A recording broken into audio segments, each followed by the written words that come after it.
أعوذ بالله من الشيطان الرجيم.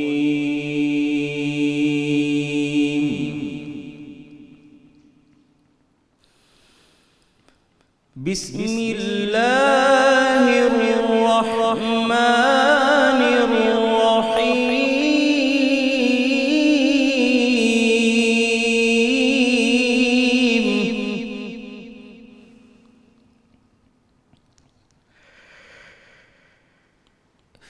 إذ تلقونه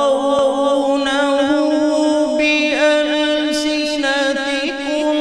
وتقولون بأفواهكم ما ليس لكم به علم وتحسبونه هينا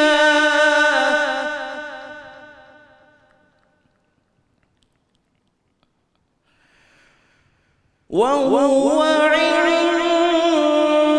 الله عظيم.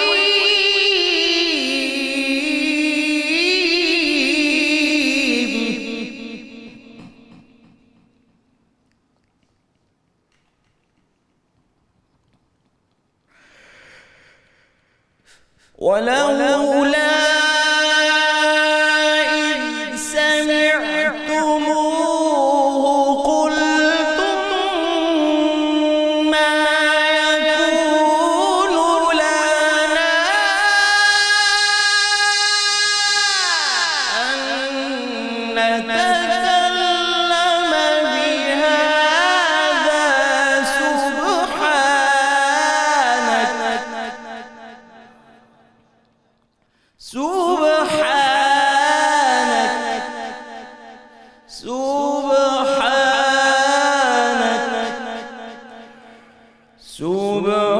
سبحانك هذا بهتان عظيم.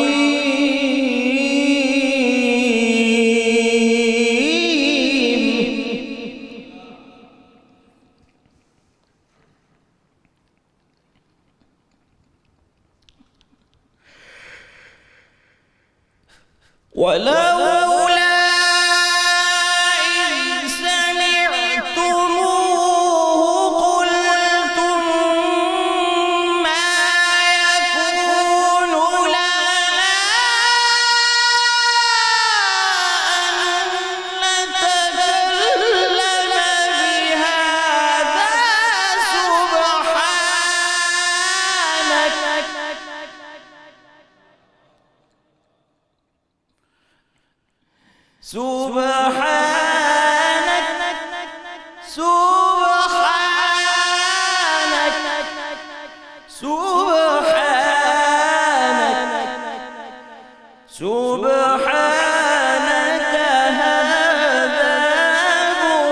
بهتان عظيم.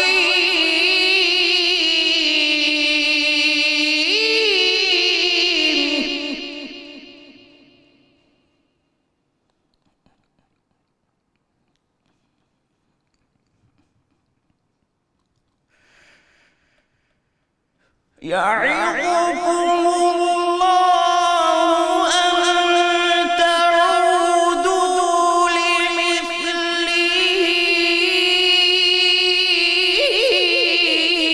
أبدا إن كنتم مؤمنين.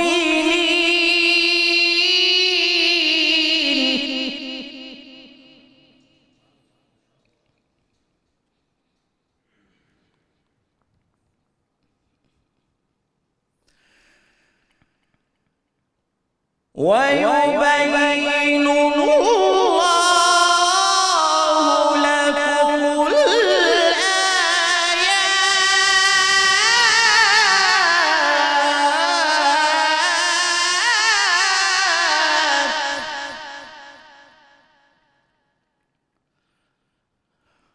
وَيُبَيِّنُ اللَّهُ لَكُمُ الْآيَاتِ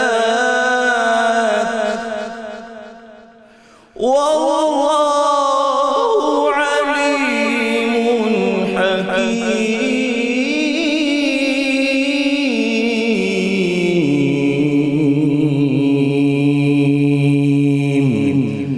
صدق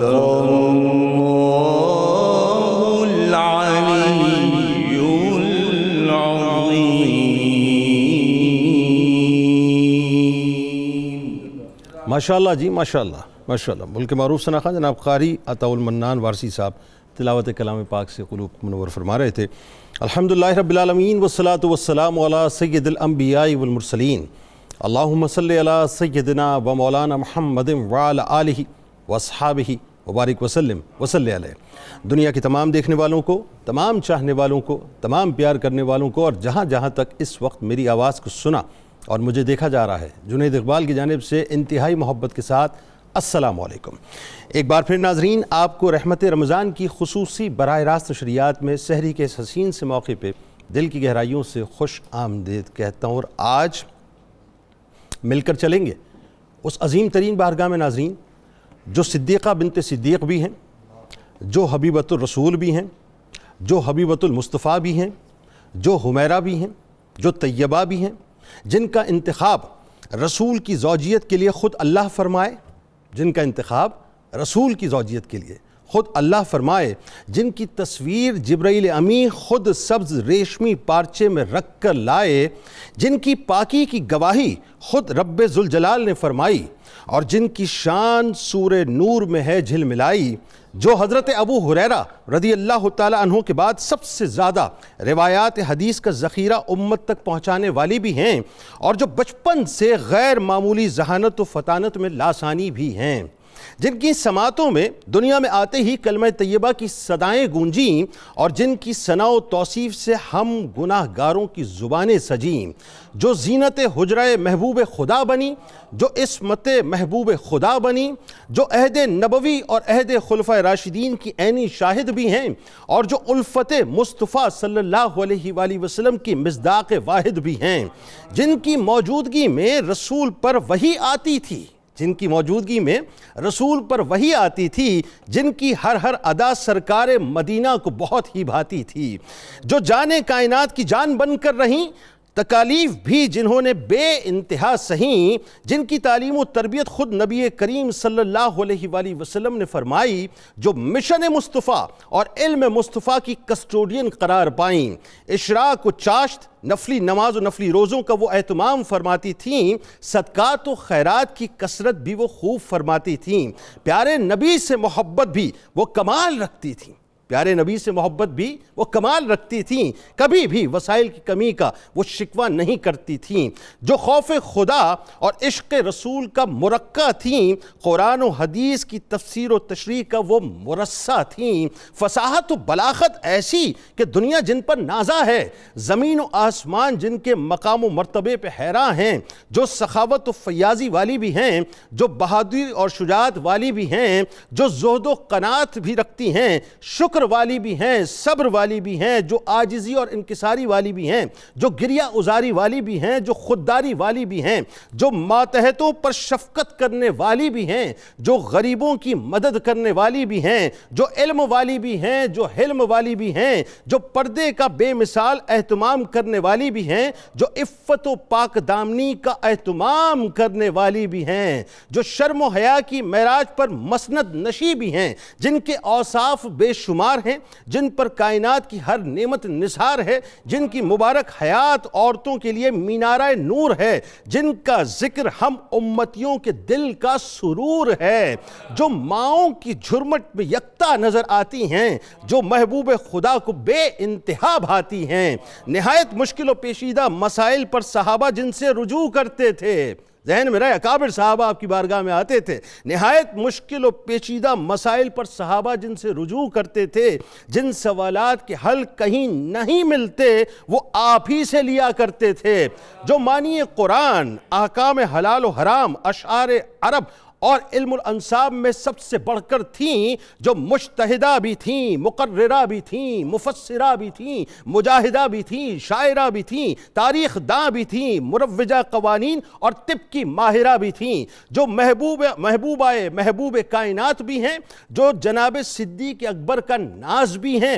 جو تمام مومنوں کی ماں بھی ہیں، جن کے سائے سے گناہگاروں کے دل شادماں ہیں، تمام مومنین و مومنات جن کے رتبے پہ نازاں ہیں، ہر وقت جو سرکار دو عالم صلی اللہ علیہ وآلہ وسلم کے گرد گھوما کرتی تھیں، ہر وقت جو سرکار دو عالم صلی اللہ علیہ وآلہ وسلم کے گرد گھوما کرتی تھیں، عشق کے مصطفیٰ کے حالے میں ہی جو صرف بس رہا کرتی تھیں، ان کا مقام و مرتبہ ہم جیسے گناہگار ناظرین کیا جانے کہ جن کے بستر مبارک پر سرکار علیہ السلام پر وحی اترتی ہو، جن کی پاکی کی گواہی کائنات کے پالنہار خود سورہ نور کی آیات میں بیان فرماتا ہو، جن کو یہ شرف ملے کہ جبرائیل امی آپ سلام اللہ علیہ کی خدمت میں سلام کرنے آئیں، ان کے مقام و مرتبے کو ہم کیا جانیں اور ان کی رفتوں کو ہم کیسے پہچان پائیں؟ یعنی ایثار ایسا ناظرین، مجھے کہنے دیجئے، یہ جملہ میں انتہائی ذمہ داری کے ساتھ ادا کر رہا ہوں کہ کائنات میں اس سے بڑی ایثار کی مثال ملتی ہی نہیں ہے۔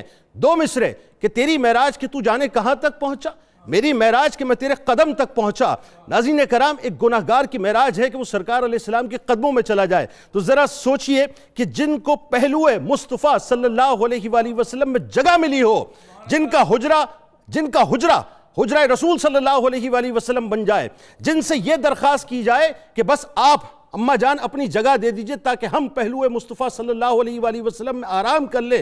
ذرا سوچئے ناظرین، کائنات کی ساری رفتیں، ساری دولتیں، ساری نعمتیں ایک طرف ہیں، قدم مصطفیٰ ایک طرف ہیں، تو ان کے ایثار کی کیا مثال کہ جو اپنی قبر کی جگہ سیدنا عمر فاروق رضی اللہ تعالیٰ عنہ کو عطا کر دیں۔ دنیا میں اس سے بڑی ایثار کی مثال کوئی نہیں ملتی ناظرین، اور ان کا مقام اور مرتبہ ایسا کہ آئیے ذرا عقیدت کا اینک لگا کے ذرا سمجھتے ہیں کہ جتنے عشاق عمرے پہ جاتے ہیں اور جس وقت باب السلام سے دبے لچے قدموں کے ساتھ الصلاۃ والسلام علیک یا رسول اللہ صلی اللہ علیہ وآلہ وسلم کی صداؤں کو بلند کر کے آہستہ آہستہ سرکار مدینہ صلی اللہ علیہ وآلہ وسلم کی بارگاہ میں جاتے ہیں، یعنی گناہوں کا بوجھ اپنے کاندھوں پہ لیے ہوئے، اس سوچ کے ساتھ، اس تیقن کے ساتھ کہ چند قدموں کے بعد مواجہ کے سامنے جا کے کھڑا ہونا ہے، اور چند قدموں کے بعد الصلاۃ والسلام علیک یا رسول اللہ کی دھیمی دھیمی سی صدا کو بلند کرنا ہے، بھینی بھینی سی صدا کو بلند کرنا ہے، اور چند لمحوں کے بعد صدیق اکبر رضی اللہ تعالیٰ عنہ کی بارگاہ میں سلام پیش کرنا ہے، چند لمحوں کے بعد عمر فاروق رضی اللہ تعالیٰ عنہ کی بارگاہ میں سلام پیش کرنا ہے، اور چند ہی لمحوں کے بعد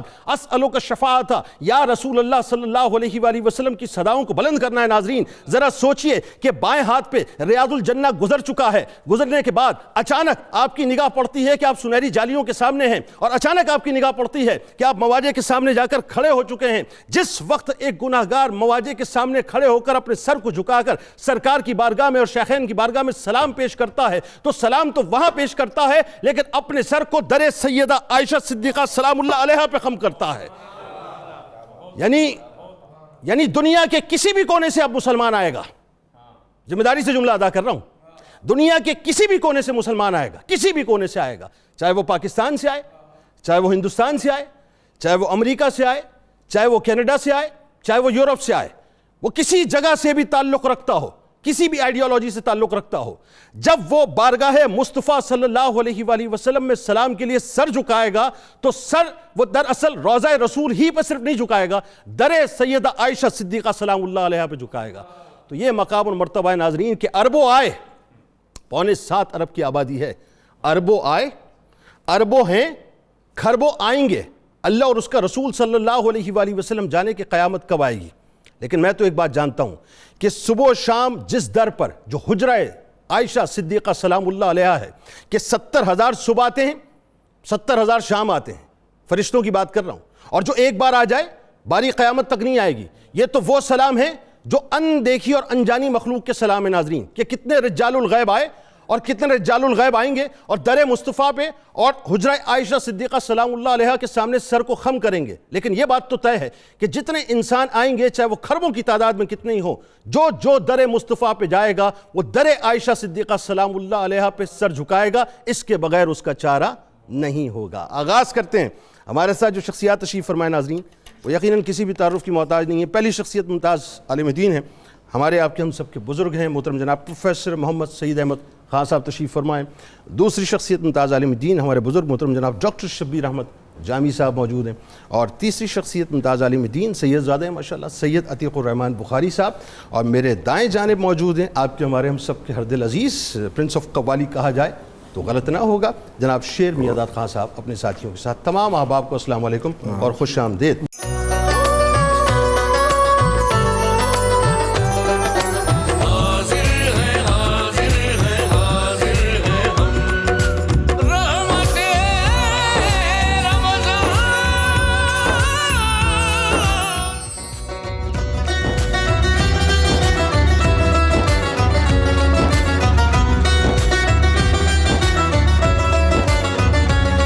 پھر ناظرین میں آپ کو خوش آمدید کہتا ہوں. اور ابھی آف دا ریکارڈ ایک جملہ سید عتیق الرحمن صاحب کا آیا کہ جنید بھائی آپ نے اماں عائشہ صدیقہ سلام اللہ علیہ کی بارگاہ میں ان کے رجسٹر میں پکا نام لکھوایا ہوا ہے. میں نے کہا صرف اسی بارگاہ میں نہیں سیدہ کائنات کی بھی بارگاہ میں. یہ دونوں بارگاہیں ہیں جو ہماری سمجھ لیں کہ کائنات ہیں, ہمارے پاس اور کچھ ہے ہی نہیں ان کے علاوہ. اور اللہ کرے کہ ان کا فیضان جس طرح سے ہمیں یہاں اس دنیا میں ملا ہے بروز محشر بھی مل جائے. بس آغاز کرتے ہیں پروفیسر صاحب. سیدہ عائشہ صدیقہ سلام اللہ علیہ کا خاندانی تعارف, وہی بات ہے کہ ہماری کیا اوقات ہم ان کا خاندانی تعارف کروائیں, بچپن کے حسین سے حالات اور پھر آپ کی جو انفرادی خصوصیات ہیں. آغاز کیجئے. بسم اللہ الرحمن الرحیم. اللہم صلی علی محمد وعلی آلہ وازواجہ وذریاتہ وعشیرتہ واصحابہ اجمعین. محترم جنید اقبال صاحب, جس خوبصورت انداز میں آپ نے ہمیں اور ہر سننے والے کو حجرہ عائشہ صدیقہ رضی اللہ عنہا کے سامنے کھڑا کیا ہے, اللہ آپ کو اس کا اجر عطا فرمائے. آمین. جزاک اللہ جی, آپ بزرگ ہیں, بس دعا فرمائیے. جیسے آپ نے کہا کہ کون سی زبان ہے جو سیدہ کائنات ام المومنین ہماری عظیم ماں عائشہ صدیقہ رضی اللہ عنہا کی عظمتوں کا اختصار کے ساتھ بھی بیان کرنے کا حق ادا کر سکے. یہ وہ عظیم ہماری امی جان ہیں جنہوں نے جس گھر میں آنکھ کھولی اس میں ان کے والد کی صورت میں وہ انسان موجود ہے جن کے لیے قرآن کہہ رہا ہے کہ مثلہم فی التوراۃ و مثلہم فی الانجیل. اللہ اکبر. جب سے کائنات بنی, جب سے آقا علیہ الصلاۃ والتسلیم کا ذکر ہونا شروع ہوا تو آپ کے اصحاب اور خصوصاً السابقون الاولون اس شان پر فائز رہے. اور پیاری امی جان کی یہ سعادت مندی اور آپ کا یہ شرف تو دیکھیے کہ آپ کے والد کون ہیں؟ افضل البشر بعد الانبیاء. اللہ اکبر, اللہ اکبر. جو عشق مصطفیٰ میں اس انداز میں رگے ہوئے ہیں کہ جن کی زندگی کا ایک ایک سانس رسول خدا صلی اللہ علیہ وسلم کے عشق میں وقف ہو چکا. اللہ اکبر, اللہ اکبر.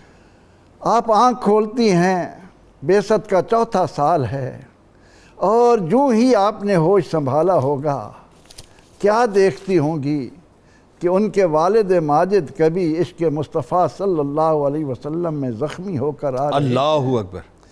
کبھی ان کی محبت میں سرشار ہو کر اپنے گھر کو مسجد بنا کر اللہ کا کلام پڑھ رہے, ہائے ہائے ہائے ہائے, اور کبھی اپنے آقا علیہ السلام کی محبت کے جرم میں مدینہ مکہ مکرمہ کو چھوڑنے پر آمادہ اللہ اکبر, اپنا سب کچھ مال آقا کی بارگاہ میں قربان کر دیں. اچھا ایک جملہ یہاں پہ پھر آپ بات کنٹینیو کیجئے کہ آپ ہی ہمیں سمجھاتے ہیں نا, آپ بزرگوں سے ہم نے سیکھا اور سمجھا کہ جو اولاد کی تربیت کا بہترین طریقہ یہ ہے کہ خود ایسا اچھا کرنا شروع کر دو کہ کہنے کی ضرورت نہ پڑے, اولاد کرنا شروع کر دو. یہی چیز تو ہے. جو رنگ دیکھ رہی ہوں گی صدیق اکبر رضی اللہ تعالیٰ عنہ کا بچپن سے, کیا رنگ میں رنگ رہی ہوں گی وہ. یہ اسی کا نتیجہ تھا کہ حجرہ صدیقہ میں جب رسول اکرم رحمت عالم صلی اللہ علیہ وسلم اس دنیاوی زندگی میں چلتے پھرتے پہنچتے ہیں تو صدیقہ, آپ نماز میں کھڑے ہوتے ہیں, صدیقہ سامنے آرام کرنے لگ جاتی ہیں. آپ لحاف لیتے ہیں، جبریل امین علیہ السلام وہاں وہی لے کر آ جاتے ہیں۔ اور امام بخاری رحمۃ اللہ علیہ نے لکھا کہ جب رسول اکرم رحمت عالم صلی اللہ علیہ وسلم اس حجرہ مبارکہ میں دائمی راحت کے لیے تشریف لے گئے تو آپ فرماتی ہیں کہ میں قبر پر آتی تھی، پردہ نہیں کرتی تھی ہائے ہائے ہائے ہائے کہ میرے شوہر ہیں۔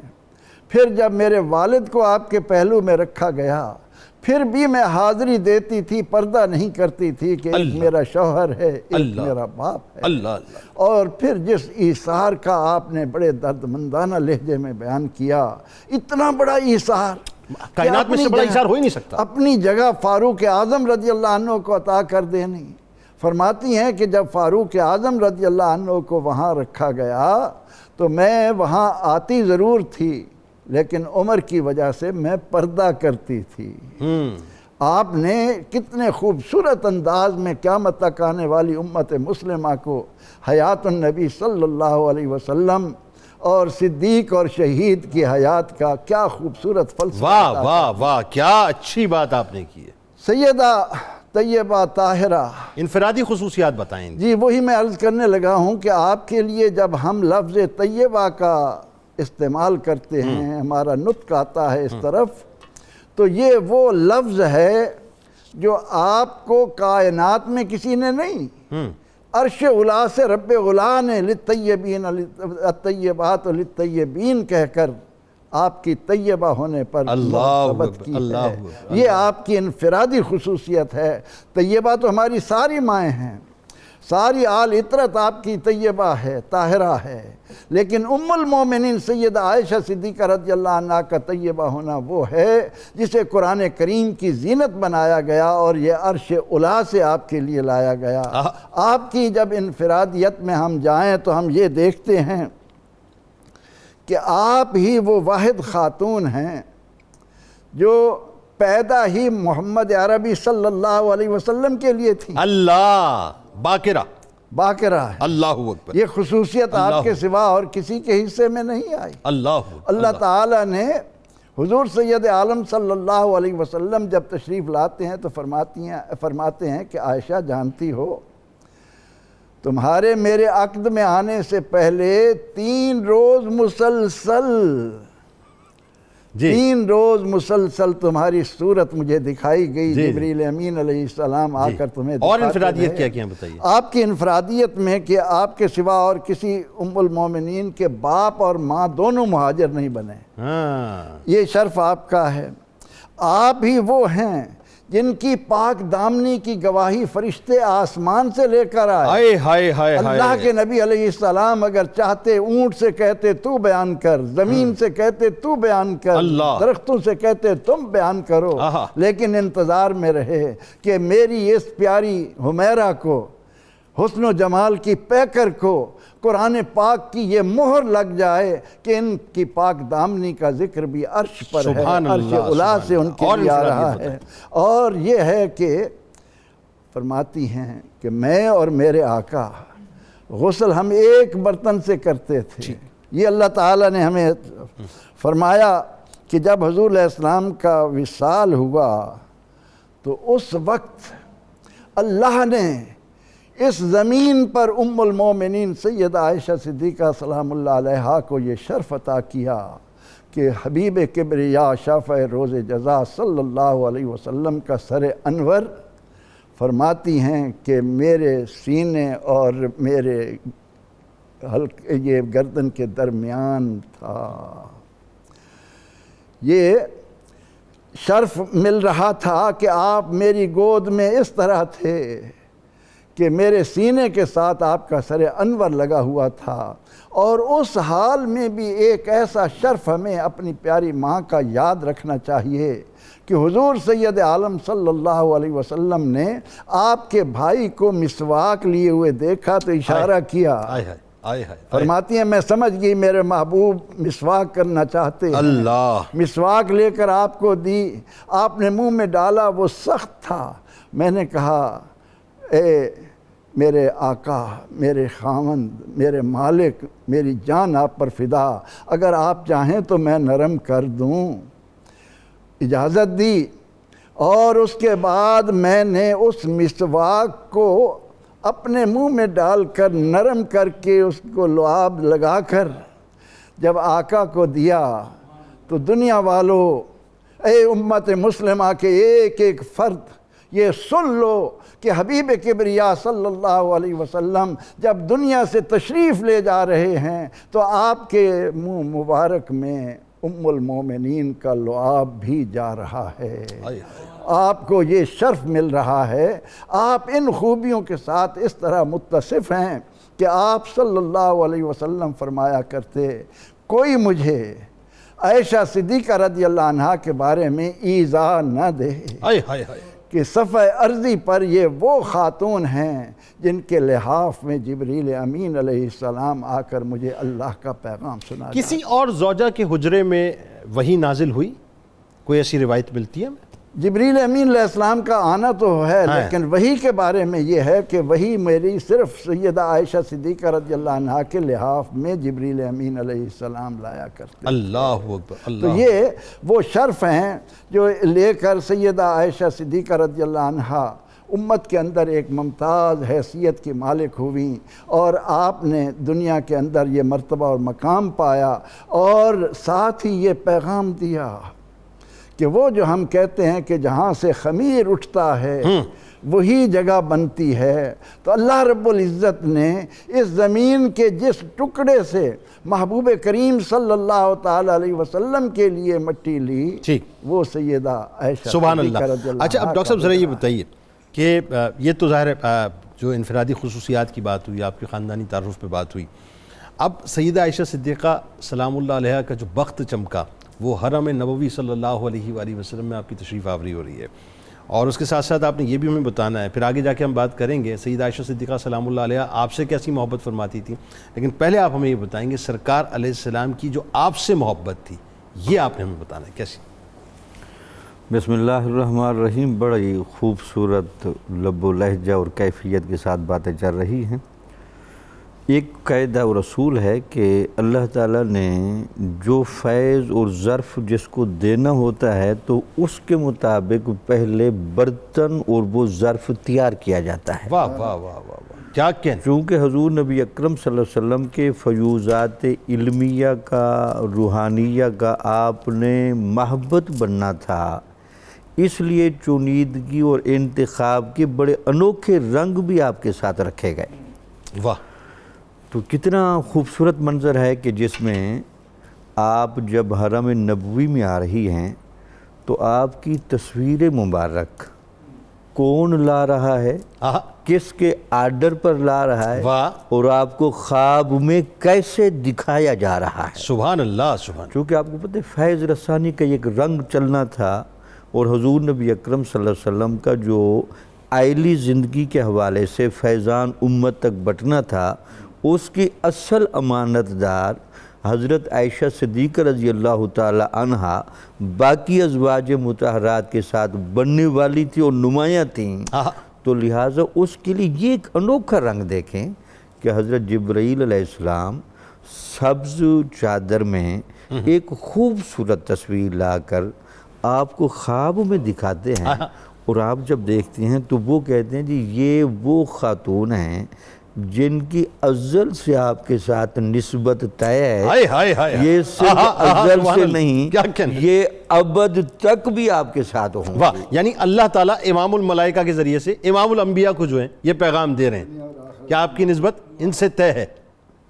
دیکھیں اب اس انداز سے یہ لے کے آنا ویسے بھی بتایا جا سکتا تھا، آپ جانتے بھی تھے حضرت ابوبکر صدیق رضی اللہ تعالیٰ عنہ کے ساتھ آپ کا گہرا یارانہ بھی تھا، بالکل ایسے آنا جانا بھی تھا، لیکن اس پروٹوکول سے تصویر کا دکھانا یہ اصل میں آپ کو یہ اشارہ کرنا تھا کہ ان کو نمائندگی اور چنودگی میں جو بعد میں آپ نے رنگ دیا اور محبت کا پرتو کے طور پر اپنایا، وہ شروع سے طے تھا، قدرت الہیہ فیصلہ کر چکی ہے کہ ان کا نمایاں پن رکھا جائے گا۔ ہائے ہائے ہائے، اور یہی وجہ ہے پھر وہ حدیث سامنے آ رہی ہے کہ جس میں یہ فرمایا گیا کہ میاں بیوی میں محبت کی ابتدا اس جوڑے سے ہوئی اسلام میں۔ بالکل ٹھیک، بالکل ٹھیک۔ جی اس کے بعد پھر آپ دیکھیں کہ اسباب کیسے بن رہے ہیں. حضور نبی اکرم صلی اللہ علیہ وسلم حضرت خدیجۃ الکبریٰ سلام اللہ علیہا کے وصال کے بعد اپنی صاحبزادیوں کی تعلیم و تربیت،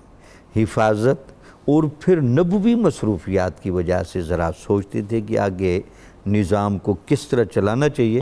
تو خولہ بنت حکیم وہ کس طرح آتی ہیں درمیان میں، آپ سے مکالمہ کرتی ہیں اور آپ سے عرض کرتے ہیں یا رسول اللہ. اب اس کا تو بہترین حل یہی ہے کہ آپ کے گھر میں کچھ عورتیں ہیں آپ کی ازواج بن کے، وہ پھر سارے سسٹم کو چلائیں. تو آپ نے کہا حل تو یہی ہے.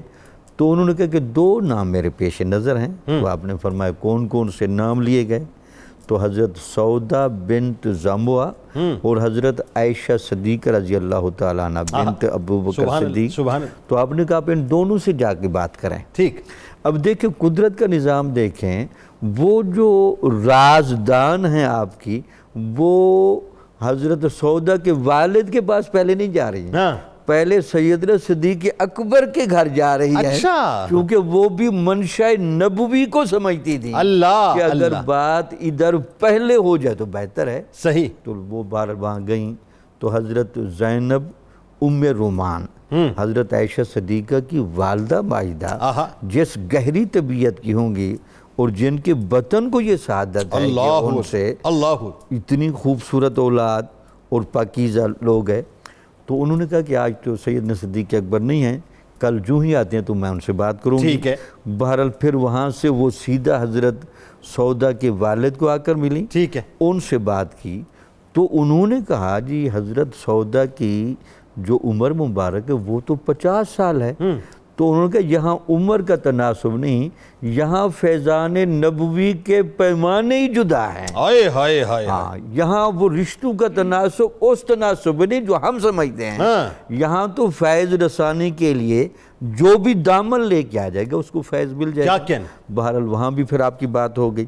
تو اس کے بعد پھر اگلے دن جب وہ سیدنا صدیق اکبر کے ساتھ وہ جا کے ملی اور ساری بات کی تو وہ اتنے خوش تھے اور اتنے فرحاں تھے، وہ سمجھتے تھے کہ آج میرے دوست کے مجھ پر جو احسانات پہلے بھی تھے ایک اور نیا احسان بھی آ رہا ہے.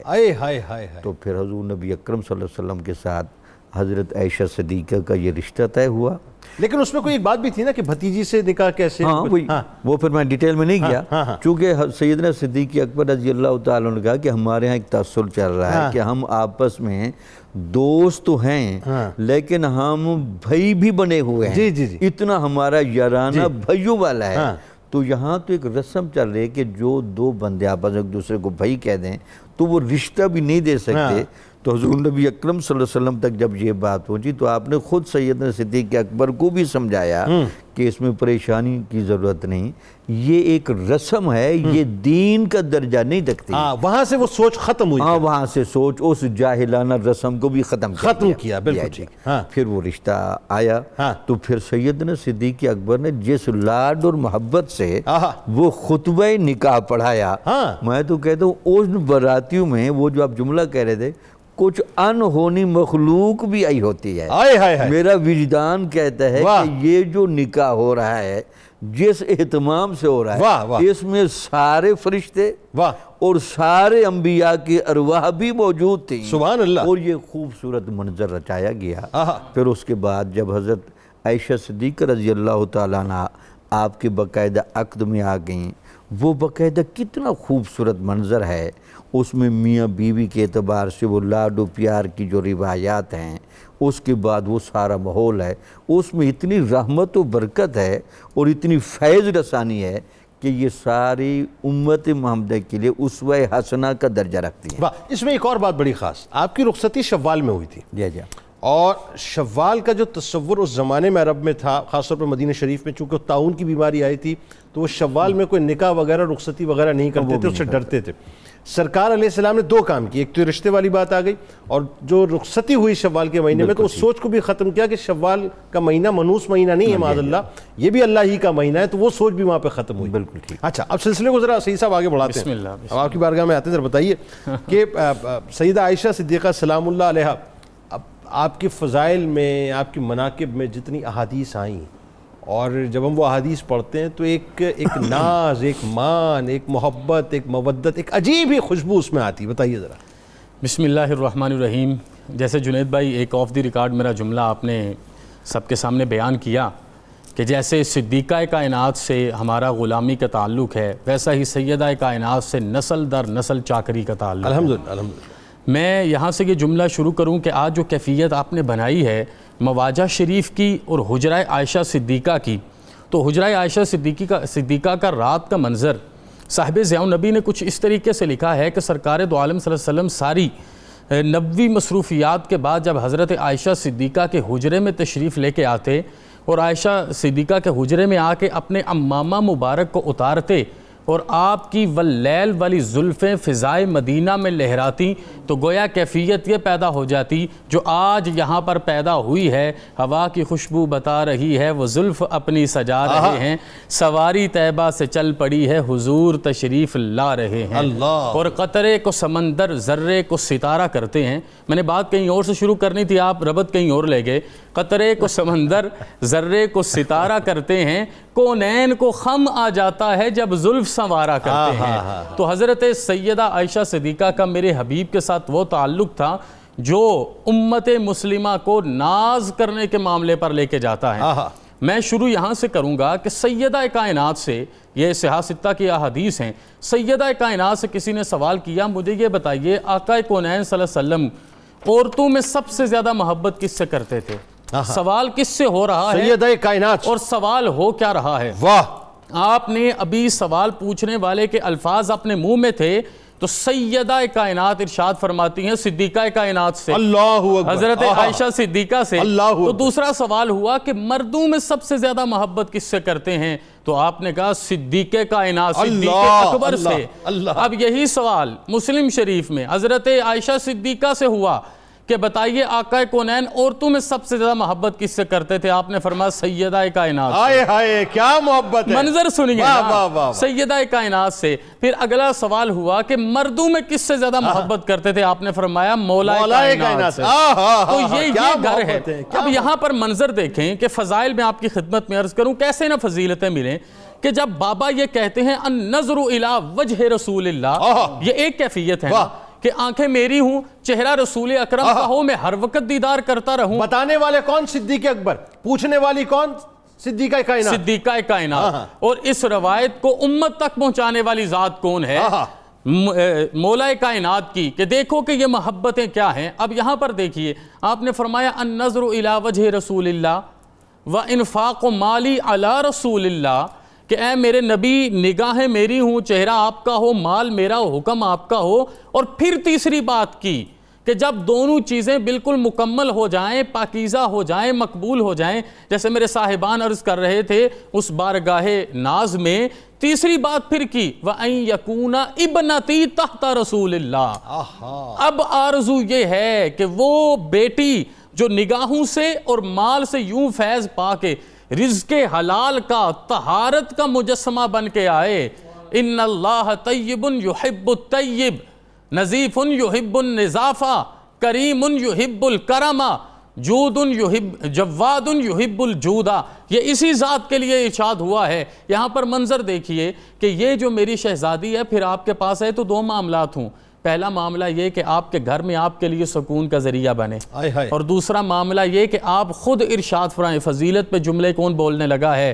اب سید کائنات کی خدمت میں حاضر ہو جائیے. آپ خود ارشاد فرمائیں خذو نصف دینکم ان ہذہ الحمیرہ، ادھر آؤ آدھے دین کو لینا ہے. تو کتنے لاٹ سے جملہ بولا. عائشہ نے کہا میری حمیرہ سے آ کے آدھے دین کو لو. اور اس کی محبت اور اس کا پیار اور اس کا خلوص یہ ہے کہ سرکار دو عالم فرماتے ہیں مریم بنت عمران کو بھی اللہ نے بڑا مقام دیا ہے، آسیہ کو بھی اللہ نے بڑا مقام دیا ہے، لیکن میں بتانا چاہتا ہوں فضل عائشہ علی النساء کفضل السرید علی سائر الطعام. حضور تمام کھانوں میں سے سب سے بڑھ کے سرید سے اس کی افادیت کی وجہ سے محبت کرتے تھے. جس طرح وہ سرید جسم کے لیے فائدہ مند ہے، علامہ زرقانی کے جملے ہیں، جس طرح وہ سرید جسم کے لیے فائدہ مند ہے، اسی طرح عائشہ کا علم امت کے لیے فائدہ مند ہے. ہر وہ فقہی معاملہ جو آج کی خواتین تک پہنچا ہے وہ صدقہ سیدہ صدیقہ کائنات کا ہے۔ آئلی زندگی اگر میں کہوں تو درست ہوئی ہے عورتوں کی تو سیدہ عائشہ صدیقہ سلام اللہ علیہا کا صدقہ ہے۔ اس سکول آف تھاٹ کی پائنیر آپ کی ذات والا بالکل ہے، بالکل۔ اور پھر کوئی پردہ نہیں رکھا، کوئی حجاب نہیں رکھا۔ ہم اپنی باتیں نہ ڈسکس کریں، لیکن امت کے فائدے کے لیے جب آپ نے یہ سارا معاملہ دیا تو سرکار دو عالم صلی اللہ علیہ وسلم نے اسی لیے نصف دین آپ کے دامن میں ڈالا ہے نا۔ پھر اس سے آگے منظر دیکھیے کہ یہ نہیں کہ یہاں تک رہا، آپ نے اظہار کیا کس بات کا؟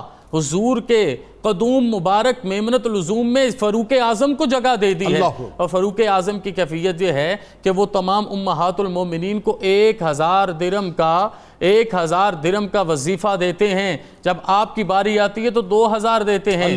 کوئی پوچھتا ہے، یہ گواہیاں آ رہی ہیں، کبھی جبریل امین کی گواہی، کبھی سیدہ کائنات کی گواہی، کبھی مولا کائنات کی گواہی، اور کبھی فاروق اعظم کی گواہی۔ کہا میں کیوں دے رہا ہوں؟ ہاذہ حبیبۃ رسول اللہ صلی اللہ علیہ وآلہ وسلم۔ یہاں پر صرف میاں بیوی کا تعلق نہیں ہے، سرکار دو عالم صلی اللہ علیہ وسلم مجلس سجاتے ہیں، امہات المومنین کو بلاتے ہیں اور بلا کے ارشاد فرماتے ہیں میں عدل کرتا ہوں، انصاف کرتا ہوں، لیکن میرے دل کے معاملے میں میرا رجحان عائشہ صدیقہ کی طرف زیادہ ہے۔ میرا دل عائشہ سے محبت کرتا ہے، میرے دل کا میلان عائشہ صدیقہ کی طرف ہے۔ تو میں آپ کے سامنے پوری ذمہ داری سے عائش بھی کہا کرتے تھے، میرا بھی کہا کرتے تھے، عائش بھی کہا، سبحان اللہ، محبوبہ کے جملے بھی بولے، صدیقہ کے جملے بھی بولے۔ میں صرف ایک لمحے میں یہ جملہ عرض کروں کہ آج جو مجلس آپ سجا کر بیٹھے ہو نا، یہ صرف صدیقہ کائنات کی نہیں ہے، محبوب کائنات کی ہے، محبوبہ محبوب خدا کی ہے۔ آج کی مجلس میں دامن بھر لو۔ وہ ایک مجھے فارسی کا شعر اگر آپ اجازت دیں تو کیفیت یہ ہے، گر یار من بعائد خون را کنم شراب، سر را پیالہ ساختم دل را کنم کباب، تن را رباب سازم رگہا بجائے تار، ہر تارے من بگوید اے یار یار یار۔ یہ سحر کے اوقات ہیں، 92 کا پلیٹ فارم ہے۔ اللہ پاک آپ سب پہ رحمت فرمائے کہ صدیق اکبر گھر سے باہر کہتے کہ میرا یار آئے میں سب قربان کر دوں، اور میرے جسم کے 21 حصے سے محمد صلی اللہ علیہ وسلم کی صدائیں آئیں، اور صدیقہ گھر میں بیٹھ کے کہتی کہ میرا سونا مدنی ماہی آئے تو میں سلطان حسینان عالم کے نالے کفے پا پہ اپنا سب کچھ قربان کروں۔ کیا کہنے، سبحان اللہ سبحان اللہ۔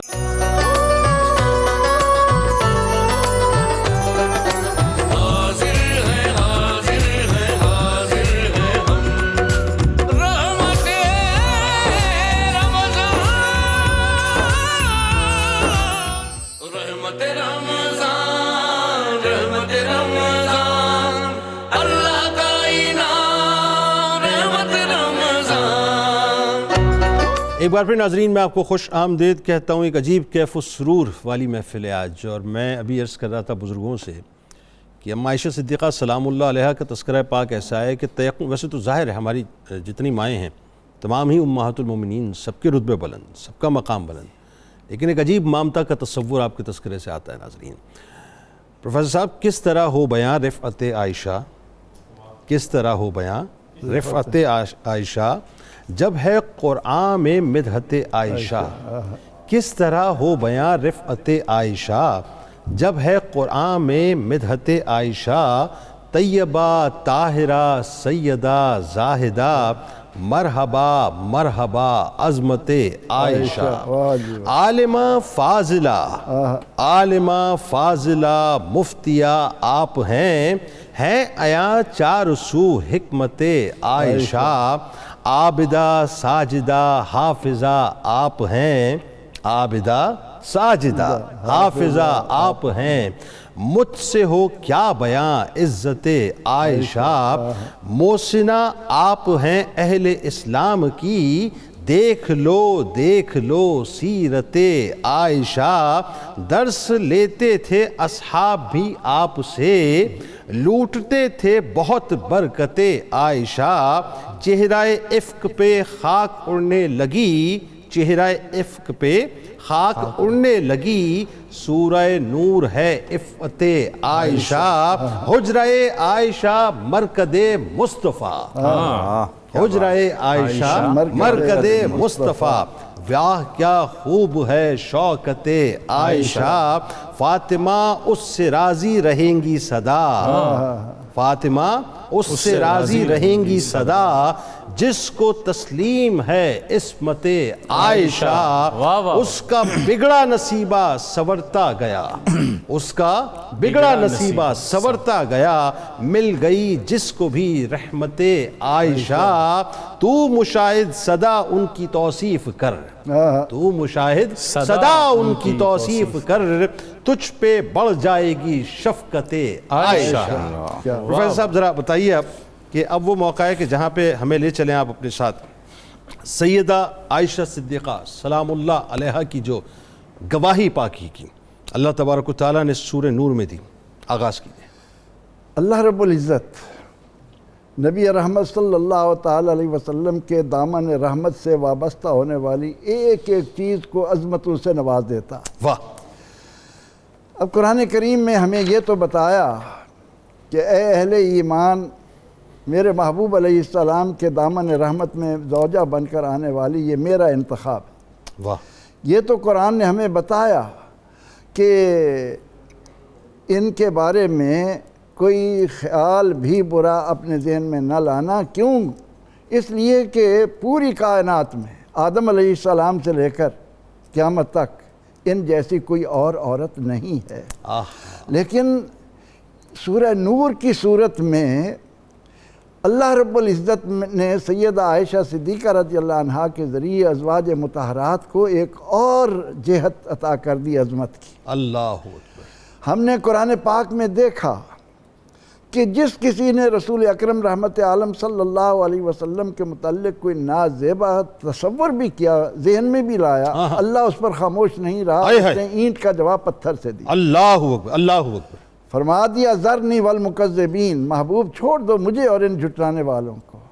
اعلان ہو گیا انا کفیناک المستہزئین، آپ کے ضمن میں جو بات کرے گا اس کے لیے آپ نہیں، ہم میدان میں آئیں۔ ہائے ہائے، یعنی اتنا بھی برداشت ٹھیک ہے نا، لا تقولوا رائنا وقولوا انظرنا۔ ہاں، لیکن ہم یہاں پر یہ دیکھتے ہیں کہ جب سیدہ عائشہ صدیقہ رضی اللہ عنہا کے بارے میں کسی کے ذہن میں کوئی غلط خیال آتا ہے تو اللہ رب العزت اس خیال کو دور کرنے کے لیے جو آیات کریمہ نازل فرماتا ہے ان کا نام سورہ نور رکھتا ہے۔ ہائے ہائے ہائے، نور والی کے لیے نور والی آیات اتاری ہیں، اندھوں کو سورہ نور نور نہیں میں آتا۔ اتاری ہیں۔ جو تاریک دل ہوں گے، اندھے ہوں گے، ان کو یہ نور نظر نہیں آئے گا، ورنہ تو یہاں نور ہی نور ہے، یہاں تو برکت ہی برکت ہے۔ اللہ اکبر۔ اور پھر یہ کہ پروردگار عالمین نے اس بات کے ذریعے جواب دیا کہ لوگوں ذرا سننے کی کوشش کرو، جانو یوسف علیہ السلام پر الزام لگا، میں میدان میں نہیں آیا، میں نے شاہد بھیج دیا۔ ٹھیک۔ موسیٰ علیہ السلام پر الزام لگا، میں میدان میں نہیں آیا، میں نے پتھر کے ذریعے گواہی دلوا دی۔ ٹھیک۔ میں نے مریم سلام اللہ علیہا کے متعلق الزام لگتا دیکھا، میں نہیں آیا، میں نے عیسیٰ علیہ السلام کو قوت گویائی دے دی۔ ہائے ہائے ہائے، لیکن یہاں معاملہ کچھ اور ہے۔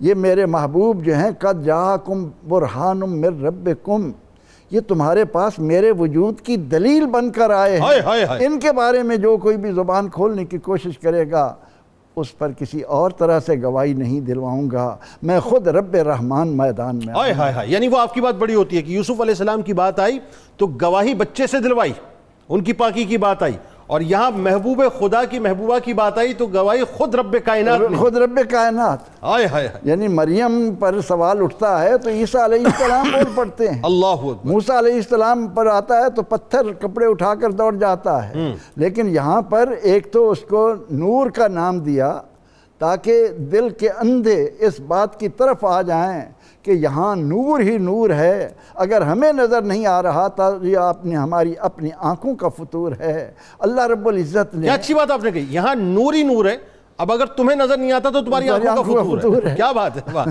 تو بات یہ ہے کہ اللہ رب العزت نے جب محبوب کریم صلی اللہ تعالی علیہ وسلم کے دامن سے وابستہ ہونے والی عظمتوں کو چار چاند لگانے تھے تو اس کا آغاز کیسے کیا، بتائیے۔ فرمایا کہ ان الذین جاؤوا بالافک عصبۃ منکم لا تحسبون شرا لکم بل هو خیر لکم، کہ یہ بہتر ہوا ہے۔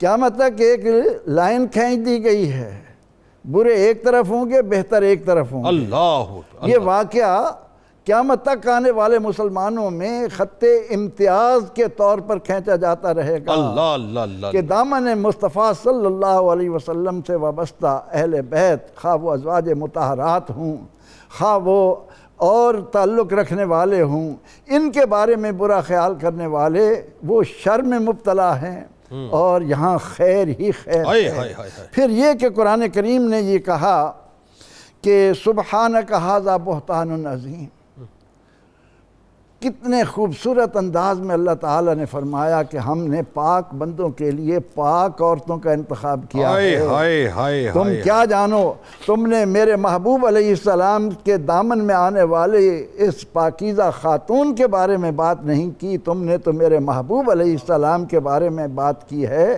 تو میں تمہیں اس میں معاف نہیں کر سکتا۔ فرمایا ان الذین یرمون المحصنات الغافلات المؤمنات لعنوا فی الدنیا والآخرہ۔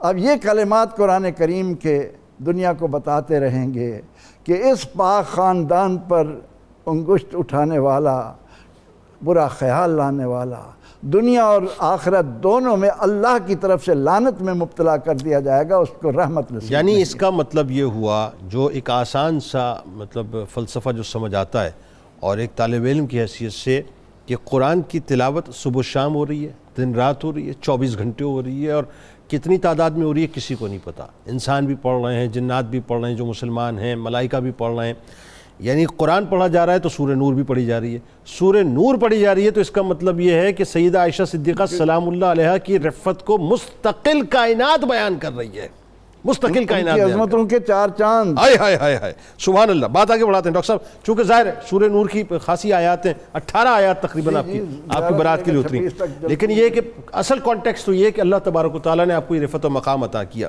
اسی سلسلے میں ذرا جہاں رفعت ہے، جہاں مقام ہے، جہاں اللہ تعالیٰ نے آپ کی پاکی اور طہارت کی بات کی، وہاں آپ کا جو ایک خاص وصف ہے، آپ کی سخاوت، آپ کی فیاضی، آپ کا زہد و تقویٰ، آپ کی عبادات، یعنی آپ سوچئے فرط حیرت میں مبتلا ہو جائے انسان۔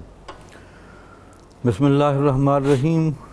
تو یہ جو آپ فرما رہے ہیں کہ آپ کی سخاوت، فیاضی، پھر زہد و تقویٰ، اس کی بنیادی وجہ یہ ہے کہ ایک تو آپ سلیم الفطرت اتنی زیادہ تھیں، تو جتنا بندہ سلیم الفطرت ہوگا وہ عبادت کا اور سخاوت کا جذبہ رکھتا ہوگا۔ واہ۔ اب اس کے اوپر چار چاند یہ لگ گئے، آپ حضور نبی اکرم صلی اللہ علیہ وسلم کے حرم میں آنے کے بعد آپ کی زندگی کے خلوت اور جلوت کو دیکھنے کا جو آپ کو بڑے قریب سے موقع ملا۔ آپ خود کہتی ہیں کہ تہجد کی نماز کے دوران حضور نبی اکرم صلی اللہ علیہ وسلم کو میں نے جب نمازیں پڑھتے دیکھا اور آپ کی کیفیتیں دیکھیں اور آپ کی خشیت الہی کی کیفیت دیکھی، بلکہ ان کیفیتوں میں کچھ بے خودی کے واقعات بھی ہیں، اللہ وہ بھی آپ نے دیکھے۔ یعنی ایک دفعہ کہتے ہیں کہ روایات میں آتا ہے کہ حضور نبی اکرم صلی اللہ علیہ وسلم ایک جگہ عبادت میں مصروف تھے، تو حضرت عائشہ صدیقہ وہاں گئیں، اور آپ جب وہاں گئیں تو حضور نے پوچھا کہ آپ کون ہیں؟ تو وہ کہتی جی میں عائشہ ہوں۔ حضور نے پوچھا عائشہ کون ہے؟ ان کا ابو بکر کی بیٹی۔ تو آپ نے پوچھا ابو بکر کون ہے؟ انہوں نے کہا ابو قحافہ کا بیٹا۔ آپ نے پوچھا ابو قحافہ کون ہے؟ تو یہ جو ربط الہی اور تعلق الہی کی کیفیت آپ دیکھ کر حیران رہ گئیں کہ آج حضور مجھے بھی نہیں پہچان رہے، تو واپس پلٹ آئیں۔ یعنی جب رب کی بارگاہ میں پہنچے تو دنیا سے تعلق آپ کا ختم ہو چکا۔ یہ کیفیتیں آپ نے دیکھی تھی۔ اللہ۔ اس کے بعد جب صبح کی نماز کے بعد آپ تشریف لائے تو حضرت عائشہ صدیقہ رضی اللہ تعالیٰ عنہ کہ یا رسول اللہ صلی اللہ علیہ وسلم آپ مجھے نہیں جانتے؟ تو آپ نے فرمایا کہ آپ کو مجھ سے بڑھ کر کون جانتا ہے؟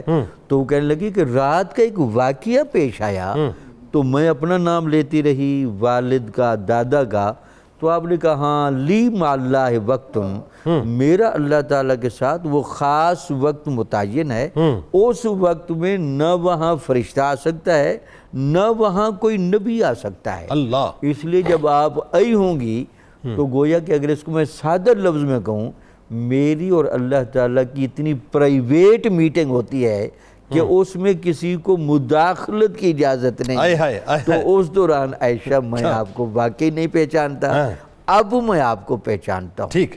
جب یہ کیفیت آپ نے دیکھی تھی تو وہی جذبہ آپ کی عبادات میں بھی تھا. آپ اشراق، اوابین، تہجد اتنی باقاعدگی کے ساتھ پڑھتی تھیں اور اس کیفیت سے پڑھتی تھیں کہ بعض روایات میں ہے کہ آپ پر کمزوری کے آثار بھی ہوتے تھے، تھکاوٹ بھی ہوتی تھی، لیکن آپ یہ جملہ کہتی تھی کہ اگر میرے والد صاحب بھی قبر سے آ کر مجھے کہے کہ عائشہ اتنی مشقت کی ضرورت نہیں، آپ کو اللہ نے وہ مقام دیا ہے، تب بھی میں یہ عبادت کرنے کو نہیں چھوڑوں گی. اس سے آپ کی عبادت کا ذوق، پھر قرآن کی تلاوت اور قرآن کے ساتھ آپ کا تعلق، پھر اس کے بعد آپ مجتہدہ بھی تھیں. مجتہد جو بندہ ہوتا ہے وہ صرف قرآن کے لفظ نہیں پڑھتا، قرآن کے لفظ بھی پڑھتا ہے، معنی بھی پڑھتا ہے، اور قرآن کے اندر اسرار و رموز کی اس آخری گہرائی تک بھی گم ہوتا ہے. تو وہ مجتہد بنتا ہے، وہ قرآن سے حدیث سے نئے نئے احکامات نکال کے دیتا ہے. اس کے علاوہ آپ کی سخاوت کے بھی بڑے عجیب واقعات ہیں. لاکھوں آپ کی بارگاہ میں ہے، 70 ہزار دینار ہے، ڈھیروں ہے، آپ بھی حضور نبی اکرم صلی اللہ علیہ وسلم کے اسی اسوے پر چلتے ہوئے سب کچھ لوگوں کو لٹا کر دامن کو جھاڑ کر دکھایا. بلکہ ایک دفعہ تو آپ کی نکرانی کہنے لگی، اماں جی آج آپ روزے سے ہیں، میں بھی روزے سے ہوں، گھر میں کچھ بھی نہیں. تو آپ نے کہا یہ بات پہلے بتانی تھی، یہاں تو کچھ نہیں ہوتا. یعنی حضرت عروہ بن زبیر رضی اللہ تعالیٰ عنہ ایک مرتبہ 70,000 درہم آپ کے پاس لے کے آئے، آپ نے فوراً ہی وہ تقسیم کر دیے. بالکل ٹھیک. اور وہ جو 1 لاکھ درہم کی آپ بات کر رہے ہیں وہ آپ نے تقسیم کیے یہاں تک کہ آپ روزے دیے اور سب کچھ تقسیم کر دیا. پھر وہ انہوں نے کنیز نے عرض کیا کہ آپ کا روزہ اور کھانے کو کچھ نہیں فرمایا، مجھے کچھ یاد تو دلایا ہوتا. یہ آپ کا معاملہ تھا. اچھا، ایک اور محبت بری روایت، کسی نے آپ کے سامنے ذرا اچھا کھانا رکھا اور آپ اس کو دے کر وہ آپ دیتا ہو. اللہ اکبر. تو اس نے کہا کہ اماں جی اس کی کیا وجہ؟ آپ نے کہا اس کی وجہ یہ ہے کہ ہم نے حضور نبی اکرم صلی اللہ علیہ وسلم کی سیرت جس انداز سے دیکھی ہے، 2 دن کا یا 2 وقت کا کھانا یہاں سیراب ہو کر نہیں کھایا گیا. 2 وقت کی روٹی آپ نے. الفقر و فخری کے جس سانچے میں آپ ہمیں ڈال گئے نا، میں اس سے الگ نہیں ہو سکتی. بلکہ آپ نے یہاں تک فرمایا کہ مہینہ چولہا نہیں جلتا. مہینہ چولہا نہیں جلتا. ہم نے اسی طرح کر کے گزارا. آج بھی ان سے سبق لینے کی ضرورت ہے کہ ہمارے معاشرے میں کتنی محرومیاں ہیں، کتنی غربت ہے، کتنے یتیم اور بیوہ لوگ ہیں جو مالدار ہیں، صاحب کسائش ہیں. اگر وہ حضرت عائشہ صدیقہ کو خراج تحسین پیش کرنا چاہتے ہیں تو یہ ماہ رمضان سے بڑھ کر کوئی مہینہ نہیں ہوتا. اچھا، عبادتوں کے معاملے میں ان کا یہ بھی تھا کہ آپ دیکھیں نا، خاص طور پہ، اور یہ بات جانی چاہیے کہ آپ نفلی روزے بہت زیادہ رکھا کرتی تھیں، آپ نوافل بہت زیادہ پڑھا کرتی تھیں، اور ساتھ ساتھ جو ہے اپنا پوری رات تلاوت کرنا، پوری رات اللہ کے حضور حاضر رہنا، کثرت عبادت کا آپ کا معاملہ تھا. صحیح صاحب، یہ ذرا بتائیے کہ سخاوت، فیاضی، ظاہر ہے اس میں مزید کچھ آپ اگر شامل کرنا چاہیں، لیکن ایک جو خاص بات یہ ہے کہ آپ کا بچپن سے رجحان تھا تحصیل علم کی طرف، اور اللہ تعالیٰ نے جو آپ کو علمی مقام عطا کیا، ہم تو سچی بات ہے انگشت بدندہ رہ جاتے ہیں کہ اکابر صحابہ جہاں کسی مسئلے میں جا کر پھنستے تھے تو آپ کی بارگاہ میں آ کے اس مسئلے سے نکلتے تھے. بتائیے. جنید بھائی، میں یہ جملہ اگر عرض کروں آپ کے سامنے کہ علم کے پھیلاؤ کے معاملے میں بھی آپ فیاض تھیں، اور یوں عطا فرماتی کہ ایک دفعہ جس کو مل جاتا اسے بار بار سوال کرنے کی ضرورت نہ رہتی. بلکہ یہ جملہ زیادہ مناسب ہے کہ آپ باقرۃ العلوم تھیں، کہ جس طرح آپ اجتہاد فرماتی اور معاملات کو لے کے سامنے آتی اور پھر اس کی زلفیں سنوار کے حقیقی چہرہ دکھاتی، وہ بڑا ہی قابل ستائش ہے. آپ دیکھیے کہ کم از کم 1000 صحابہ اور صحابیات نے آپ سے اکتساب فیض کیا ہے.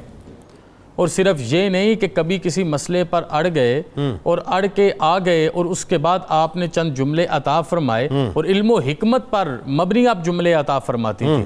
لمبی چوڑی بواحث نہیں تھی، کیونکہ آپ نے سرکار دو عالم صلی اللہ علیہ وسلم کی حرم عزت میں، یہ جملہ میں آج بڑی ذمہ داری سے عرض کروں گا، آپ نے سرکار دو عالم صلی اللہ علیہ وسلم کی حرم عزت میں ایک لمحہ بھی ضائع نہیں کیا. اللہ اکبر. ایک لمحہ، ایک موقع، ایک مقام بھی ایسا نہیں تھا.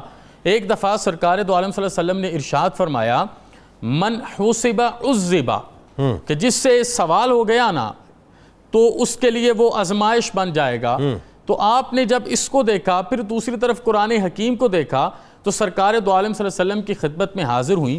اور میں یہاں پر یہ عرض کروں کہ سرکار دو عالم صلی اللہ علیہ وسلم باہر مجلس میں بیٹھیں، سرکار دو عالم صلی اللہ علیہ وسلم اپنی شہزادی کے گھر میں بیٹھیں، سرکار دو عالم صلی اللہ علیہ وسلم اپنے ازواج کے پاس بیٹھیں۔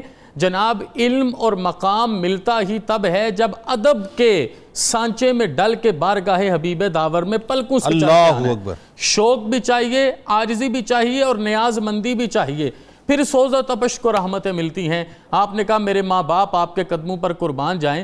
قرآن حکیم میں تو احکم الحاکمین فرماتے ہیں فَسَوْفَ يُحَاسَبُ حِسَابًا يَسِيرًا، کہ اللہ کرم فرمائے گا، ان قریب ان کا حساب آسان ہو جائے گا۔ یہاں پر آپ کہہ رہے ہیں کہ حساب کا معاملہ جو ہے یہ جس پر آئے گا اس پر آزمائش آ جائے گی۔ اب یہ دو کنٹرڈکشنز ہیں دین میں، شاید کوئی اور ہمت نہ کرتا، یا شاید کسی اور کو اتنی قربت اس لحاظ سے میسر نہ تھی کہ وہ جا کے ہاتھ باندھ کے یہ دونوں چیزیں عرض کر لے۔ سرکار دو عالم صلی اللہ علیہ وسلم نے پردہ اٹھایا اور آپ نے پردہ اٹھا کے فرمایا اس کا مطلب یہ ہے کہ اگر اللہ پاک نے اپنی نعمتوں کا حساب لے لیا، اگر اپنی نعمتوں کا حساب لے لیا، پھر بچنے کا کوئی امکان نہیں ہے۔